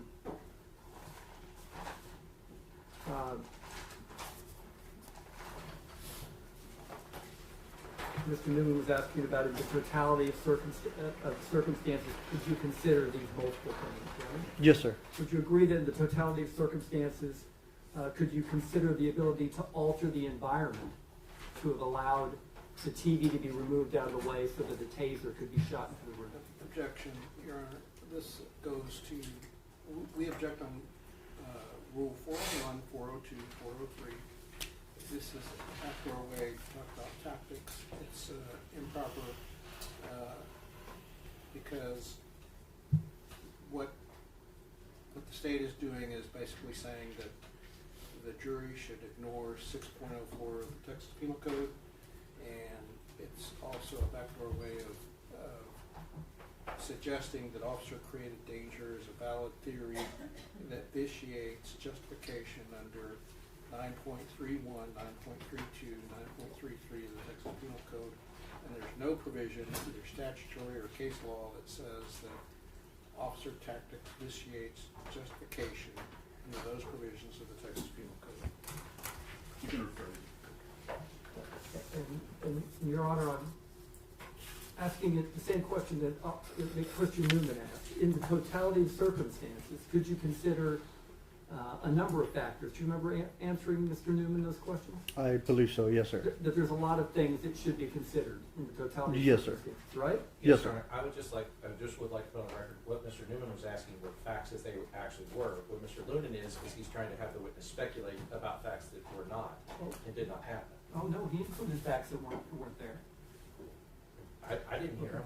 Every fact he listed was a fact we've been hearing for the last month about the totality of the circumstances. And so our objection would be speculation. I'll sustain.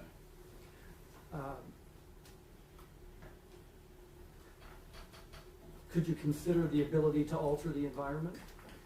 Objection, Your Honor. It's the same question that previously has been sustained. I'll sustain.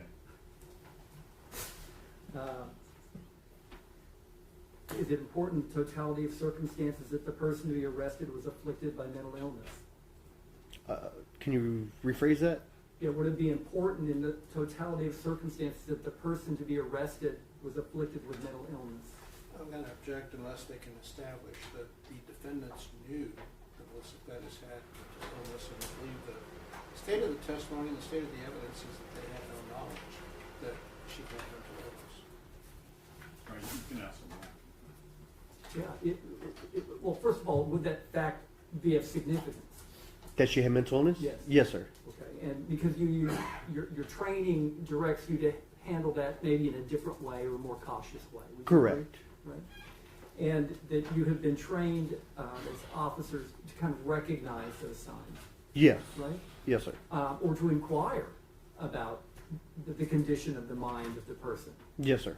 Particularly from people who had spent more time with her than you had, Correct. right? More time than Sergeant Flores had, Yes, sir. right? And Officer Rojas and Officer Ramos were still at the scene the entire time you were there, right? Yes, sir. And Officer Salinas, they were all there, right? Yes, sir.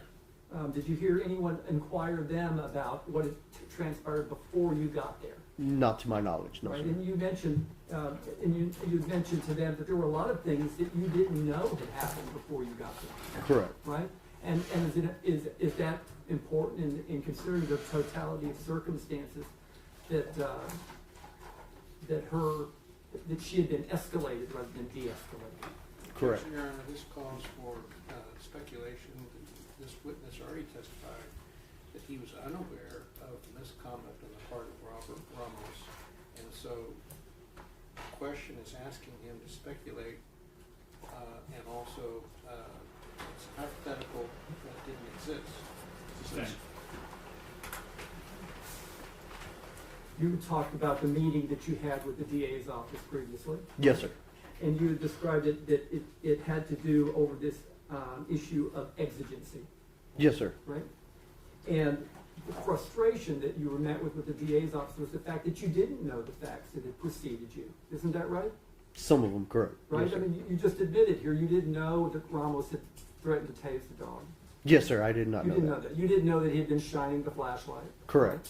You didn't know that Officer Rojas had told her that she wasn't under arrest. I did not know that. See, No, these sir. are the facts that we were frustrated about you making it a determination without knowing all the facts. Do you Yes. agree? I object. How could he agree to what Mr. Lunan was frustrated with him? That's Well, you haven't testified to it. Well, that's speculation. What I'm saying is he's asking, you would agree that I was frustrated with you because you didn't know all the facts. So I mean, unless that was a statement that Mr. Lunan said, which he did not put in any kind of notice to us about this apparent fight he was having with the witness and his frustrations with the witness. I don't know why they think they can bring out evidence and then we're close to being able to ferret out what actually happened. We just asked him from his perspective what he knew, not what he thought Mr. Lunan knew or why Mr. Lunan was frustrated. Right, so the question was, see, these are the facts that you were frustrated with, making a determination with all of the facts. I don't understand the question.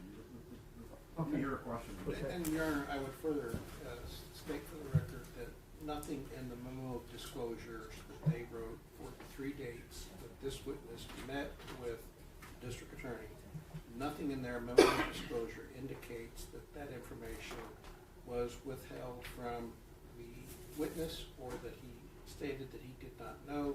So if they're going to be questioning this witness about that and it's not included in the memo of disclosure, then I think that it calls into question whether the state is being candid in their representations to the court.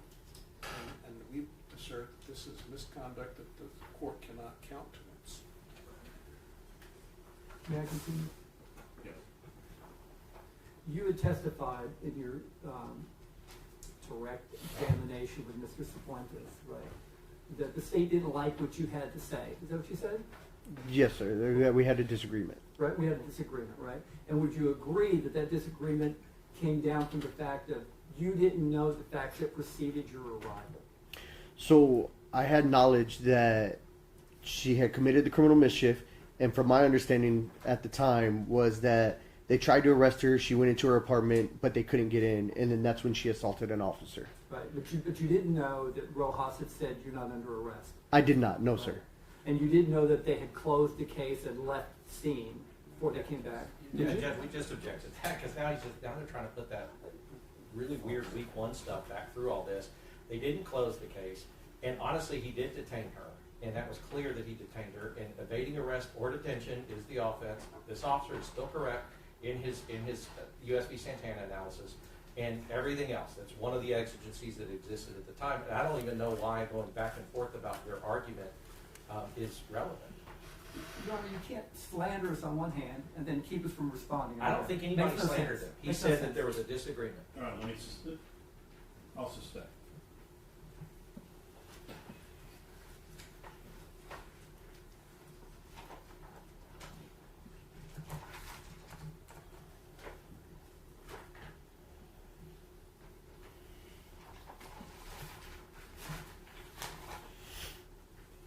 So you did know that she was accused of cutting the fire alarm wires, Yes, sir. right? You knew that when you arrived at the scene. Correct. Yes, sir. Right?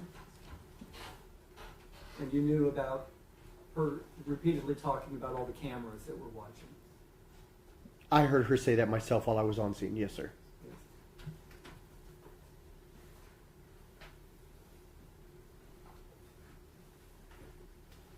I'll pass the witness.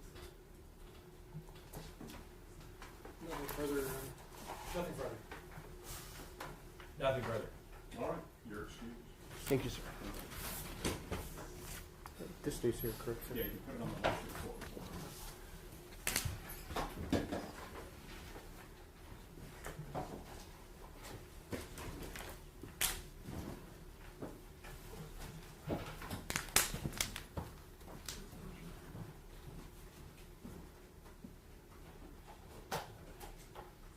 All right, members of the jury, it's 5:45. We'll go ahead and break for the day.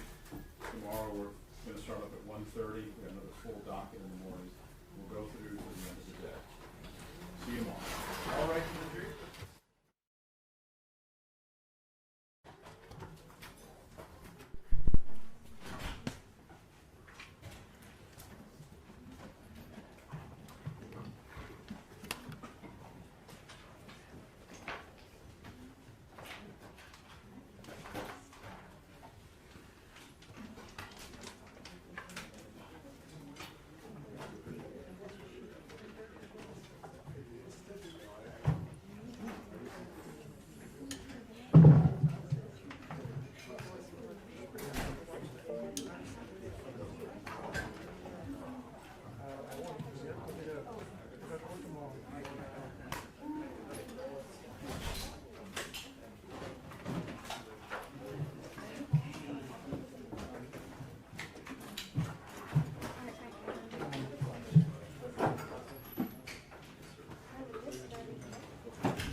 Mics today, I don't forget them.